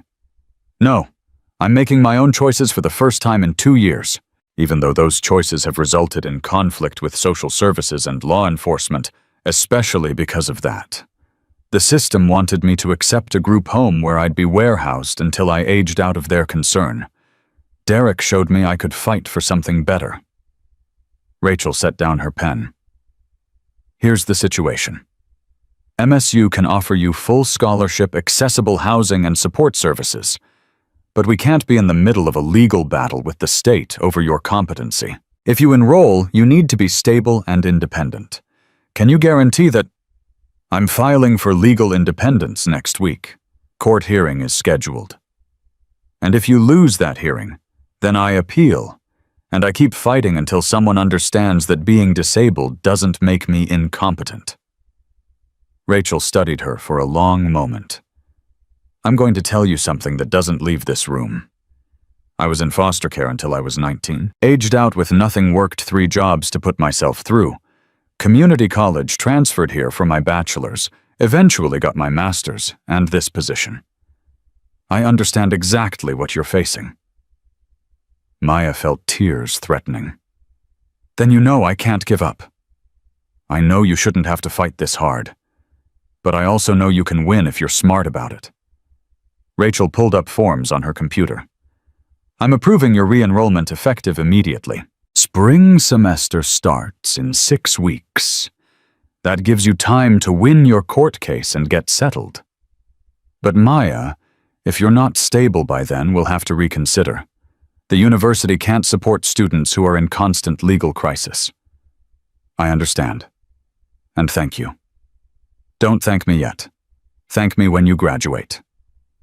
They left campus with Maya's enrollment confirmed and a housing assignment pending the court outcome. Derek drove while Maya processed the impossible reality that she was going to college. Actually going to college 6 days after nearly dying in a warehouse. Her phone rang. Carlos Rodriguez. Maya, we've got a problem. Janet Williams filed an emergency petition claiming you're in immediate danger. Judge granted a temporary hearing for tomorrow morning. If we lose, you go into state custody pending the full competency trial. Tomorrow. That's not enough time. I know. But we work with what we've got. Can you get character witnesses? People who can testify you're capable and stable. Maya looked at Derek, at this man who'd sacrificed everything, and realized she had exactly one person who truly knew her. One person who believed in her capacity. I'll find someone, she lied. That night, sitting in Tommy's apartment while Derek met with Carlos to prepare testimony, Maya made a list of everyone who might speak for her. The list was painfully short. Her parents were dead. Her foster families were either negligent or criminal. She had no friends from high school, having been too busy surviving to build relationships. Her phone buzzed. Email from Montana State University Disability Services. Rachel Kim had attached a letter of support for the court hearing stating Maya's academic qualifications and enrollment status. It was something, but not enough. Derek returned at midnight, exhausted and worried. Carlos thinks we're in trouble. Janet's got hospital psychiatrists ready to testify about trauma bonding and impaired judgment. She's got your medical records showing paralysis and previous psychological evaluation after your parents died. She's building a case that you're not capable of independent living. What do we have? Your intelligence, your survival skills, and my testimony that you've made rational decisions under pressure. Carlos says it's not enough. Maya's hands clenched. Then what is enough? What do I have to prove that I can walk, that I'm not disabled, that I don't need help sometimes? You need to prove that needing help doesn't mean you can't make your own choices. How? Derek was quiet for a long moment. Then he pulled out his phone and made a call. Tommy, I need a favor, a big one. The next morning, Maya wheeled herself into the courthouse with Derek and Carlos flanking her, a manila folder of documents clutched in her lap. Janet Williams sat across the aisle with 2 attorneys and a hospital psychiatrist. The message was clear. The state had resources. Maya didn't. Judge Patterson entered a gray-haired man in his 60s, with the stern expression of someone who'd heard every excuse and believed none of them. This is an emergency hearing regarding the competency and safety of Maya Chen. Ms. Williams, you filed the petition. Proceed. Janet stood her presentation polished and professional. She outlined Maya's medical history, her homelessness, her inappropriate relationship with Derek, her rejection of proper care. She called the psychiatrist who testified about trauma bonding and impaired decision-making in vulnerable populations. Ms. Chen has demonstrated a pattern of risky choices and attachment to an individual who cannot provide appropriate support. We believe she requires state intervention for her own protection. Judge Patterson turned to Maya. Miss Chen, you understand the state's concerns. Yes, Your Honor, I also understand they're wrong. Explain. Maya wheeled herself forward, her voice steady despite her terror. I'm paralyzed, not incompetent. I survived 6 weeks on the streets because I'm capable of making difficult decisions. I rejected the group home because I deserve better than being warehoused. And I'm enrolled at Montana State University because I'm building a future, not just surviving. With whose support? My own. And Derek Sullivan's. And Montana State's Disability Services. And anyone else who believes I'm worth investing in. The state believes you need professional care. The state failed me. Richard Foster stole my benefits while under their supervision. I aged out with no support while under their care. Derek Sullivan found me dying and actually helped. I'll trust his judgment over theirs. Judge Patterson looked at Janet. Williams, you're asking me to remove an 18-year-old's autonomy based on speculation about her judgment. That's a high bar. Your Honor, Ms. Chen is vulnerable and making decisions under the influence of an inappropriate relationship. Is there evidence of actual harm, abuse, exploitation? Not yet, but the risk is substantial. Risk isn't evidence. The judge turned to Carlos. Mr. Rodriguez, what's your client's position? My client requests the court recognize her legal adulthood and decision-making capacity. She's enrolled in university pursuing independence and making rational choices about her own welfare. The judge studied the documents in front of him. Ms. Chen, if I deny this petition, what's your plan? Maya took a breath. Enroll at MSU in 6 weeks. Live in accessible campus housing. Complete my degree in computer science. Build a career that proves disabled people can contribute meaningfully to society. And never let anyone tell me I'm not worth the effort again. Judge Patterson was quiet for a long moment. Then he closed the file. Motion denied. Ms. Chen retains her legal autonomy. Ms. Williams, the state may file for a full competency hearing if you believe there's cause, but this emergency petition is dismissed. Ms. Chen has demonstrated sufficient capacity to make her own choices. The gavel came down. Maya sat frozen, unable to process that she'd actually won. Janet stood immediately. Your Honor, we request. Your request is noted and denied. This hearing is concluded. Outside the courthouse, Maya burst into tears. Not from sadness, but from the overwhelming relief of finally being heard. Derek knelt beside her wheelchair. You did it. We did it. No, that was all you. I just drove you here. Carlos appeared with paperwork. This doesn't end it. Janet can still file for a full hearing. But for now, you're free. Use that freedom wisely. Maya wheeled herself to the courthouse steps, looking out at Missoula, spreading before her full of possibility and challenge, and a future she'd have to fight for every single day. Her phone buzzed. Text from Rachel Kim Hurd about the hearing. Your dorm room is ready whenever you are. Welcome to Montana State University. Maya showed Derek the message. I have a dorm room. I'm actually going to college. You earned it. What about you? What happens now? Derek looked at the leather vest. He no longer wore the brotherhood he'd lost, the life he'd dismantled for a girl he barely knew. Now I figure out who I am when I'm not defined by a patch and a reputation. Might be interesting to find out. They drove back to Tommy's apartment to find 3 people waiting. Tommy still bruised, but smiling. Rachel Kim with enrollment paperwork. And someone Maya didn't recognize, a woman in her 50s with kind eyes. Maya Chen, the woman asked. I'm Dr. Patricia Reeves. I run the MSU legal clinic for students in the foster care system. Rachel told me about your situation. I'd like to help you go after Richard Foster for the benefits he stole. Maya looked at Derek, at Tommy, at Rachel, and Dr. Reeves at these people who'd somehow decided she was worth fighting for. Why? She whispered. Why are you all helping me? Tommy spoke first. Because Derek's my brother, and anyone he believes in is worth believing in. Rachel smiled. Because I remember what it's like to fight alone. Nobody should have to do that. Dr. Reeves pulled out a business card. Because the system fails too many people like you. And every time we help one person fight back, we make the system a little bit better for the next person. Derek said nothing, just handed Maya her wheelchair that he'd spent hours modifying to be perfect for her specific needs. In that moment, Maya understood something profound. She wasn't being rescued.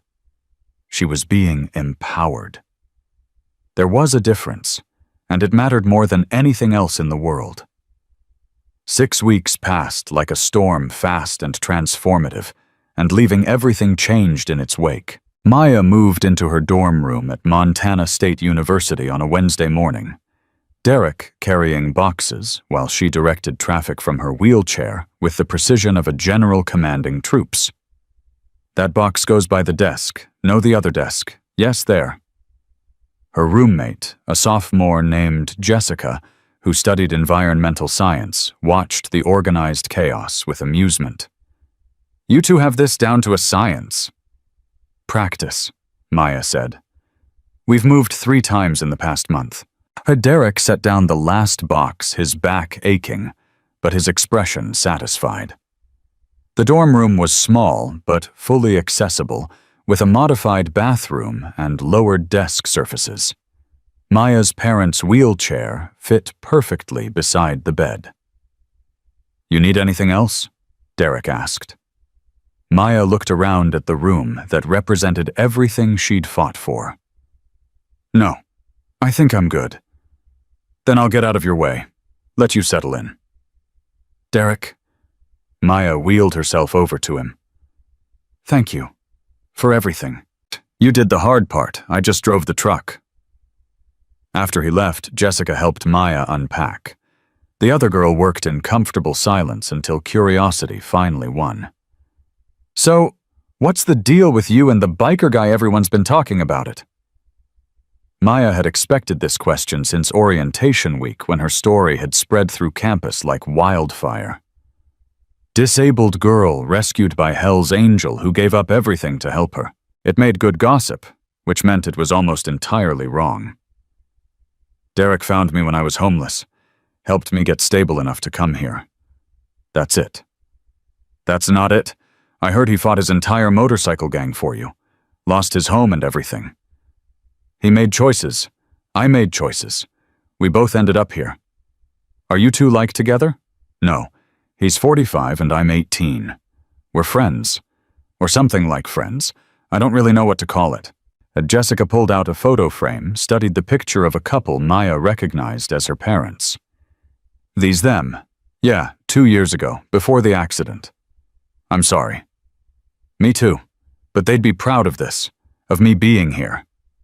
Classes started the next day. Maya's computer science professor, Dr. Alan Chen, no relation, took one look at her transcript and moved her into the advanced section. The material was challenging, but familiar. Her brain hungry for the kind of problems that had solutions, rather than the kind that required fighting systems designed to crush people. Between classes, Maya met with Dr. Patricia Reeves at the legal clinic. They'd been building a case against Richard Foster for 6 weeks, accumulating evidence of financial fraud that spanned multiple foster children over 8 years. "We've got bank records showing he deposited your disability checks into his personal account," Dr. Reeves explained, spreading documents across her desk. "We've got testimony from 3 other former foster kids he did the same thing to.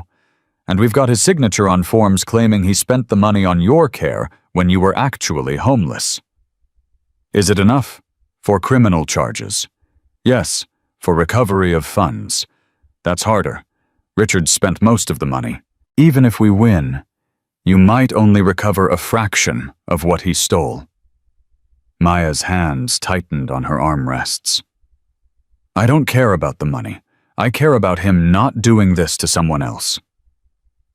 "Then you'll be happy to know the district attorney is interested. Very interested. Apparently Richard's been on their radar for years, but no one would testify against him. You're changing that." "When do we move forward?" "Preliminary hearing is next month. You'll need to testify. It won't be easy. His lawyer will try to discredit you, claim you're bitter about aging out, making false accusations. Let them try. I've got bank statements and witnesses. What's he got? Lies and stolen money." Dr. Reeves smiled. "I like your confidence. Hold on to that." Derek, meanwhile, was rebuilding his life from scratch. Without the Hell's Angels, without the cabin, without the identity he'd worn for 22 years, he was discovering who he actually was beneath the leather and reputation. Tommy's apartment had become a temporary haven, while Derek saved money from his motorcycle repair shop. The business was growing, word spreading that he was honest and skilled. Customers didn't care about his past as long as he fixed their bikes properly. But the loneliness hit harder than Derek expected. 22 years of brotherhood meant he'd never learned to be alone. Every morning he woke up expecting club business, expected brothers who needed backup, expected the structure that had defined his entire adult life. Instead, he had silence and freedom and the terrifying responsibility of choosing who to become him next. His phone rang at midnight on a Friday. Tommy, his voice strained. "Brother, I need you at the hospital. It's bad." Derek drove 90 miles an hour to Glacier Falls General, his mind racing through worst-case scenarios. Tommy had been recovering from the Reyes crew attack, but complications had developed. Internal bleeding the doctors had missed. He found Tommy in the ICU machines, beeping tubes everywhere, his face pale, but his eyes sharp. "Don't look at me like I'm dying.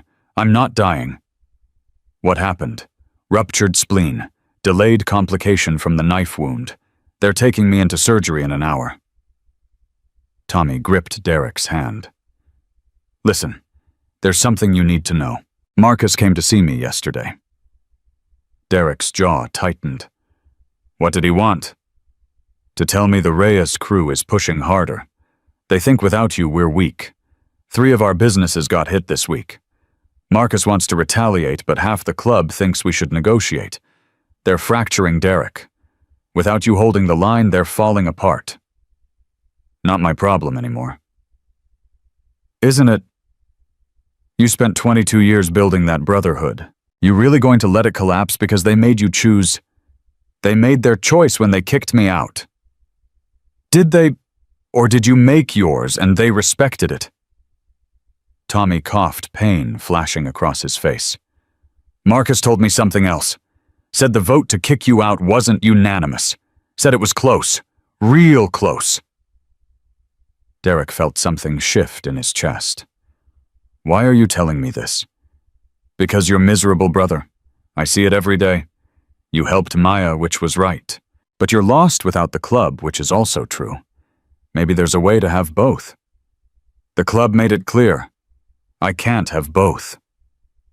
The club made a decision in anger. People make different decisions when they've had time to think. Before Derek could respond, nurses arrived to prep Tommy for surgery. Derek waited in the hallway, Tommy's words circling in his mind like vultures. His phone buzzed. Text from Marcus.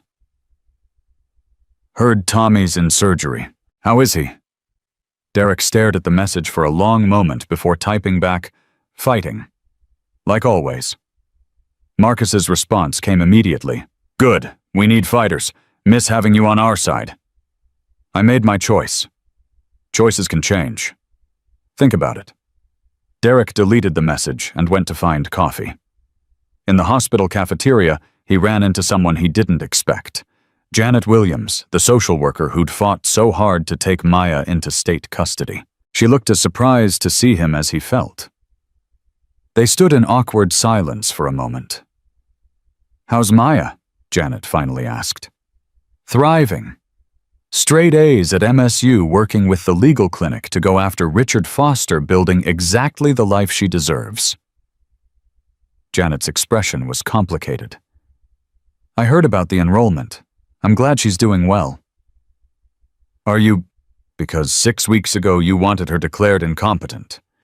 6 weeks ago, I was looking at a homeless, disabled teenager with no support system and a man with a criminal record. The statistics on situations like that are grim, Mr. Sullivan. Most end badly. But this one didn't. No, this one didn't. And I'm professional enough to admit when I'm wrong. Janet pulled out a business card. "I'm still Maya's caseworker until she's officially aged out of the system at 19. If she needs anything, I'd like to help. Properly, this time." Derek took the card, studying Janet's face for signs of manipulation or agenda. He found only genuine regret. Why the change of heart? Because I looked into Richard Foster's history after your lawyer started asking questions, found 8 years of complaints that were dismissed because we didn't want to deal with the paperwork, found kids who needed help and got bureaucracy instead. Maya was right. The system failed her. I was part of that failure. So what are you going to do about it? Make sure the next Maya Chen doesn't fall through the cracks, starting with testifying at Richard Foster's criminal trial. They parted ways. Derek sat in the cafeteria nursing terrible coffee and thinking about second chances and changed minds and whether redemption was possible for people who'd made the wrong choices for the right reasons. Tommy came through surgery successfully. Derek stayed until he was stable, then drove back to Missoula as dawn broke over the mountains. He texted Maya, "Tommy's okay. Surgery went well." Her response came immediately. "Thank God. Are you okay?" "Yeah, just tired." "Liar. Come to campus when you get back. There's something I want to show you." Maya was waiting outside her dorm when Derek arrived, her face bright with excitement despite the early hour. "What's so important it couldn't wait until I slept?" She handed him her laptop. On screen was a website professionally designed with the header, "Foster Care Tech Initiative." "What is this?" "My senior project. I'm building a platform that connects foster kids aging out of the system with resources, mentors, housing, assistance, legal help. Everything I wish I'd had 2 years ago." Derek scrolled through the site. It was comprehensive, thoughtful, exactly the kind of tool that could have prevented Maya's homelessness. This is incredible. Dr. Reeves helped with the legal framework. Rachel Kim connected me with funding sources, and I've got 3 other students from foster care backgrounds helping me code it. We launch in beta next month. Maya, this could help thousands of people. That's the idea. Every kid who doesn't end up starving in a warehouse is a win. She paused. "Derek, I need to ask you something. When we launch, we'll need an advisory board. People who understand the system from different angles. Would you be willing to serve? Me, I'm an ex-con biker with no formal education. You're someone who saw a problem and fixed it. That's more valuable than any degree." Derek looked at this remarkable young woman who'd transformed from dying in a warehouse to building solutions that would help others avoid her fate. 6 weeks of growth that most people didn't achieve in decades. I'd be honored. The next month was chaos. Maya's classes demanded all her intellectual energy, while the legal case against Richard Foster required emotional reserves she wasn't sure she possessed. Dr. Reeves prepped her for testimony, running through questions the defense would ask, preparing her for the character attacks that were inevitable. He's going to claim you're lying for money, that you're bitter about aging out, that your disability makes you confused about what actually happened. Let him. I've got bank records. Bank records show money went into his account. They don't prove intent to defraud unless we can demonstrate he didn't spend it on your care. I was homeless. That's pretty good proof he didn't spend it on my care. His lawyer will argue you chose homelessness, that you ran away from adequate care because you're unstable. Maya's hands clenched. I hate this. I hate that I have to prove I was victimized. Why doesn't he have to prove he wasn't a thief? Because the burden of proof is on the prosecution. That's how the system works. The system is broken. Yes, which is why people like you are going to fix it. The preliminary hearing arrived on a cold November morning. Maya wheeled herself into the courthouse with Derek beside her and Dr. Reeves leading the way. Richard Foster sat across the aisle looking confident and wronged his expensive lawyer whispering strategies. The prosecutor, a sharp woman named Michelle Torres, laid out the case methodically.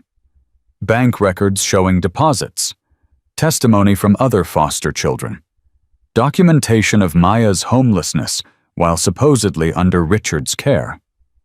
Richard's lawyer countered with character witnesses claiming Richard was a devoted foster parent. with receipts for expenses that couldn't be verified, with Maya's psychiatric evaluation from after her parents' death, suggesting she had unresolved trauma that affected her judgment. When Maya took the stand, the defense attorney came at her hard. "Ms. Chen, you claim Mr. Foster stole your disability benefits. But isn't it true you ran away from his care?" "I didn't run away. I aged out at 18 and he kicked me out." "With no money and nowhere to go, why didn't you contact social services?" "I did. They told me I was an adult and needed to handle my own housing." "So the system failed you and you're blaming Mr. Foster?" "No. I'm blaming Mr. Foster for stealing 6 months of benefits while I was under his care. The system failed me separately." "You've aligned yourself with Derek Sullivan, a known criminal with gang affiliations. Doesn't that suggest poor judgment?" Maya met the lawyer's eyes. "Derek Sullivan found me dying and saved my life. Richard Foster took my money and threw me away. I trust my judgment about who's actually dangerous." The courtroom rippled with murmurs. The defense attorney pressed harder. "You're currently enrolled at Montana State University on scholarship. Isn't this lawsuit really about getting money you don't actually need? This lawsuit is about making sure Richard Foster doesn't do to another kid what he did to me. I don't care about recovering the money. I care about him facing consequences." "Very noble. But you did file for financial damages." Dr. Reeves stood. "Your Honor, the financial damages are for pain and suffering, not benefit recovery. Ms. Chen has been clear about her motivations." The judge allowed the objection.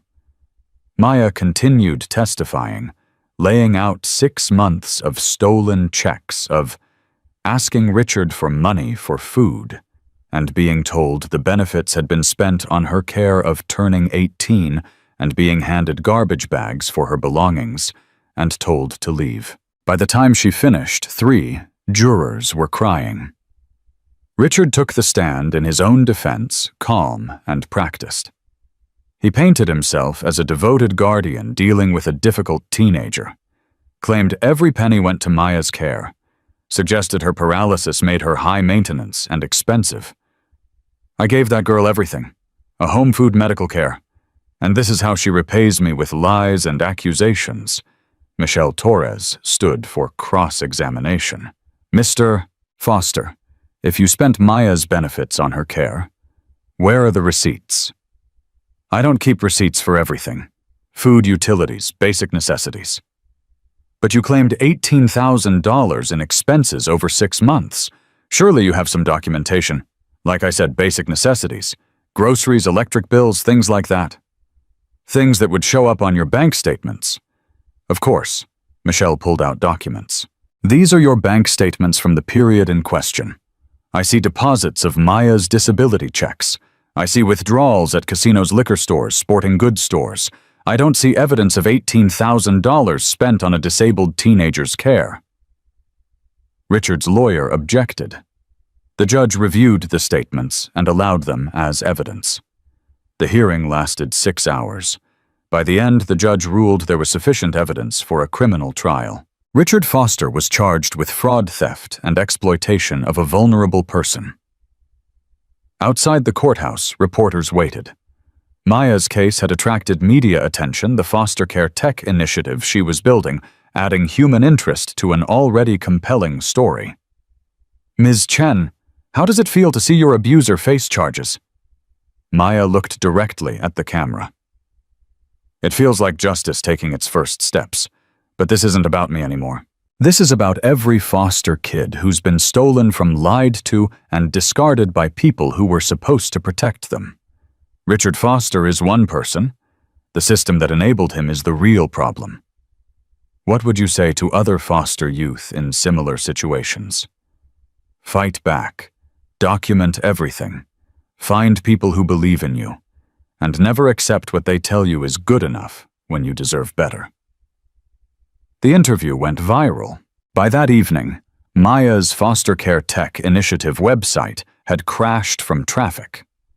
By the next morning, 3 major foundations had contacted Reeves about funding. Derek watched the interview from Tommy's apartment, his phone buzzing with messages from people he hadn't heard from in weeks. Former club members congratulating him, people from town offering support. Even Marcus sent a simple text, "Proud of you, brother." The word brother hit harder than Derek expected. He'd thought cutting ties with the Hells Angels meant cutting ties with that identity completely. But maybe Tommy was right. Maybe there was a way to honor what the brotherhood had meant while building something new.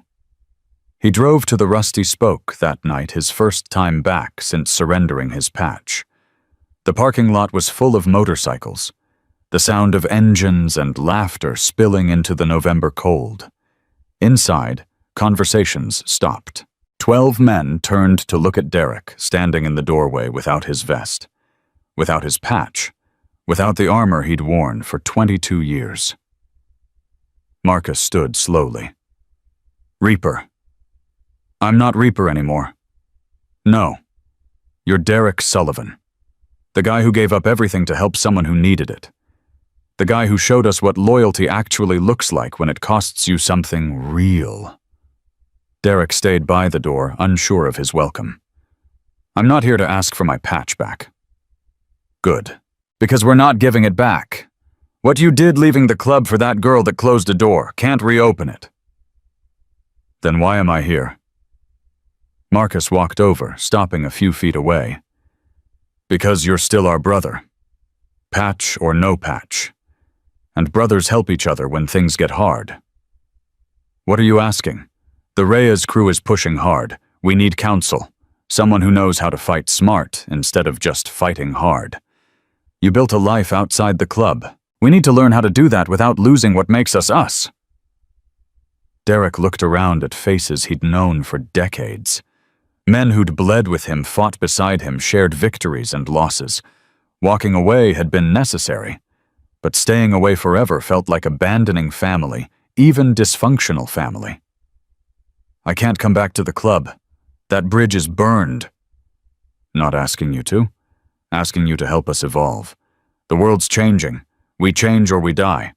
Your proof change is possible."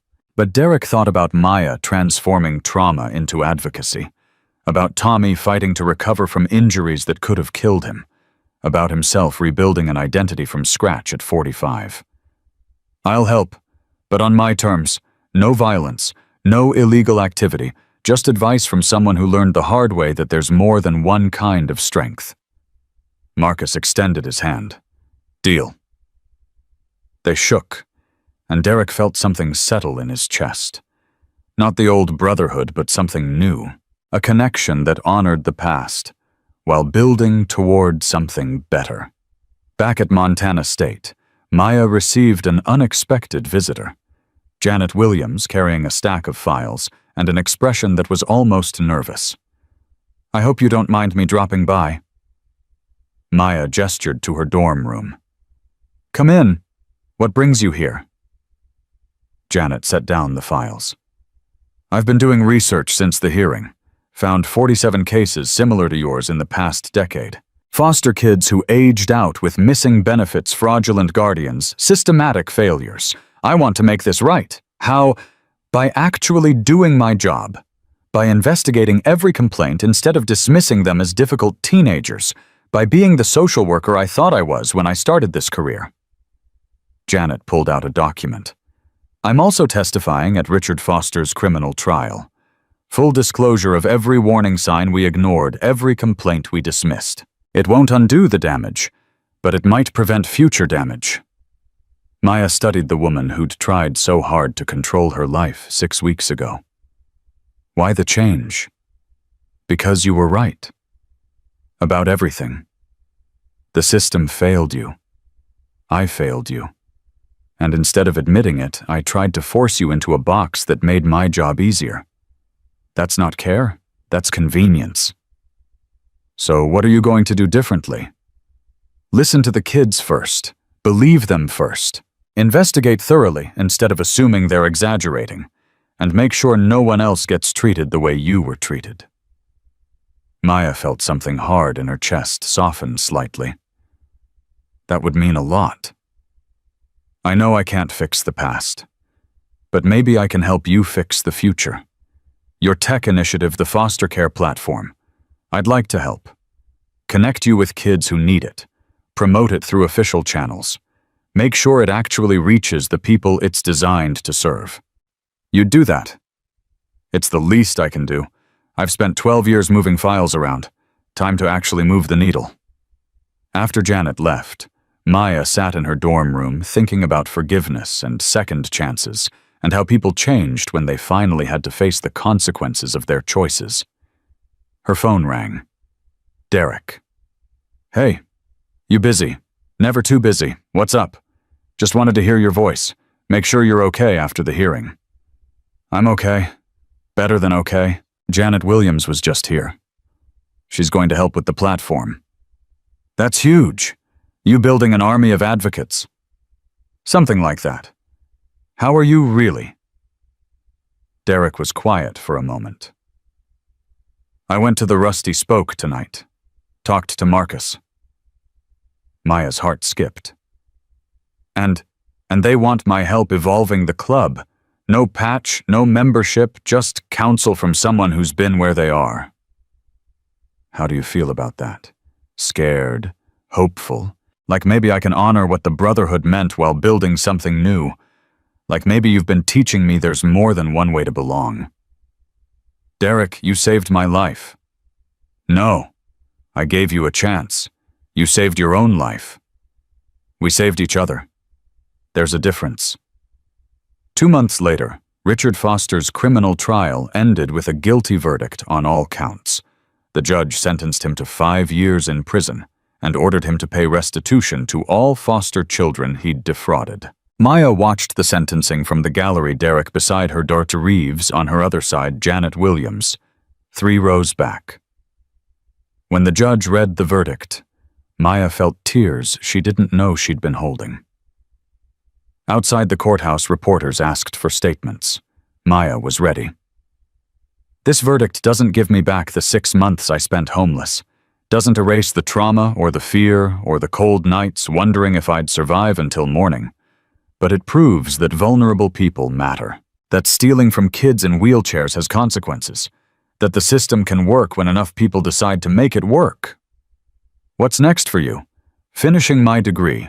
Growing the foster care tech initiative, making sure every kid who ages out knows they have resources and people who believe in them, and living the life I nearly died for. Maya's platform launched officially in January, with funding from 3 foundations and official support from Montana Social Services. By March, it had helped 200 foster youth find housing, legal assistance, educational opportunities, and mentorship. By June, other states were requesting similar programs. Derek's motorcycle repair shop expanded to employ 5 people, 3 of them former foster kids. Maya had connected with job training. He consulted monthly with the hellsangels on legitimate business practices, helping them transition from criminal enterprise to legitimate operation. It was slow, difficult work, but it was work that mattered. Tommy recovered fully and opened a veteran support center, with Derek's help creating space for former military struggling to adjust to civilian life. The center partnered with Maya's initiative, connecting foster youth with veteran mentors who understood what it meant to be discarded by systems that promised protection. On a May afternoon, Derek drove to Montana State for Maya's first-year completion ceremony. She'd maintained a 4.0 GPA while building a non-profit that was changing lives. The ceremony was small, but meaningful. Maya wheeled across the stage to receive recognition for academic excellence and community impact. When she accepted the award, she looked directly at Derek in the audience. This belongs to everyone who refused to accept that my disability defined my worth. To Dr. Reeves, who taught me to fight legally. To Rachel Kim, who showed me institutions could help instead of hurt. To Janet Williams, who proved people can change. To Tommy Rodriguez, who gave me a place to land. And to Derek Sullivan, who saw a dying girl in a warehouse and decided she deserved to live. The applause was thunderous. Derek wiped his eyes, not bothering to hide the tears. After the ceremony, they drove to a spot overlooking Missoula. The city spread below them, like possibility made visible. "I've been thinking," Maya said, "about what happens after graduation. You've got 2 more years. I know, but I'm planning ahead. There are venture capital firms interested in the platform. Real money scaling nationally, hiring staff. It could become huge. That's incredible. But it means decisions. Do I take the money and risk losing control of the mission? Do I keep it small and reach fewer people? Do I stay in Montana or move to Silicon Valley where the resources are?"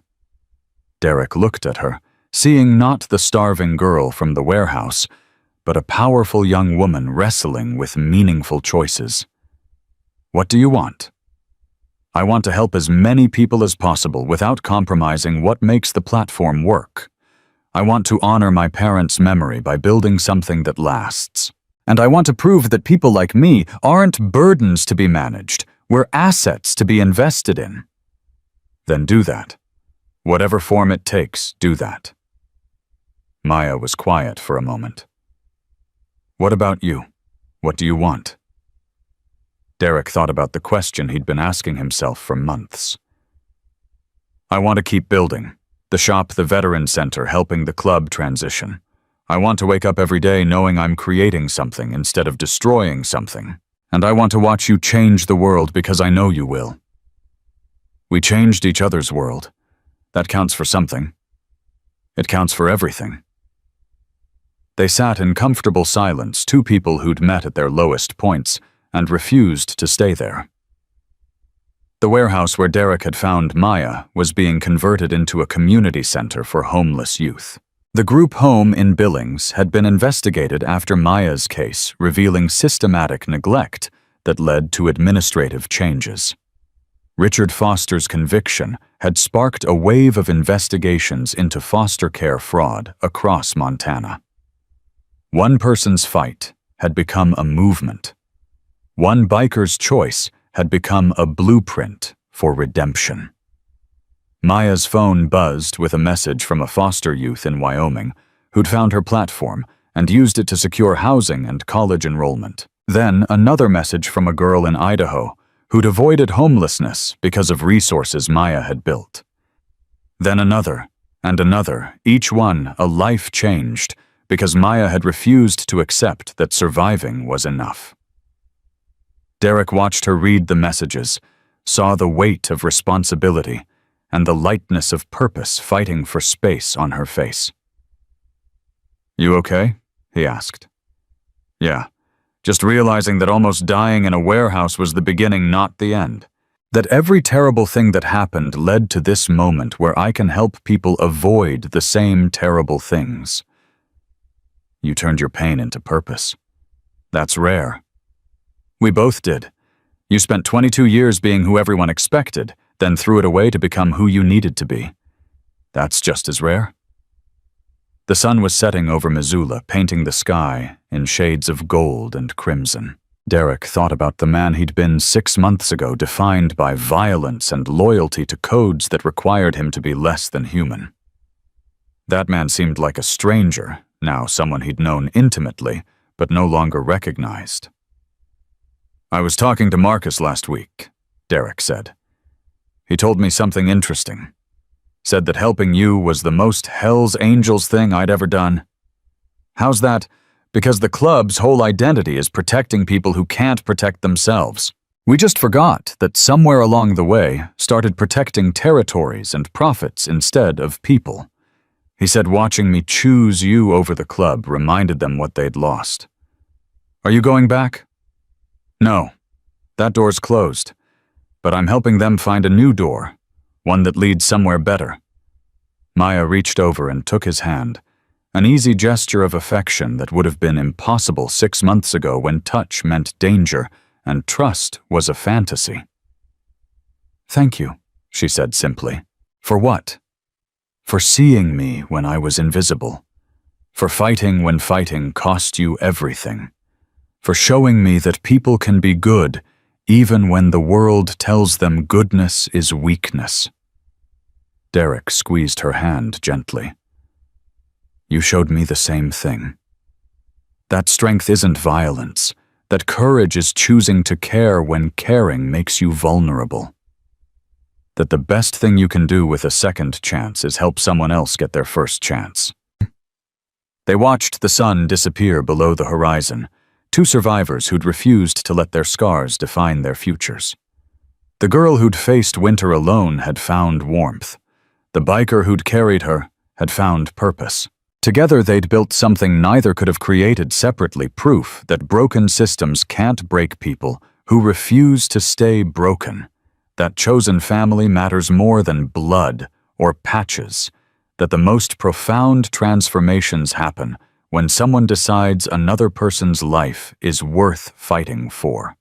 Maya would go on to graduate, summa cum laude, expand her platform to 43 states, and testify before Congress about foster care reform. Derek would build his repair shop into a social enterprise, employing dozens of former foster youth and veterans, creating paths to stability for people society had written off.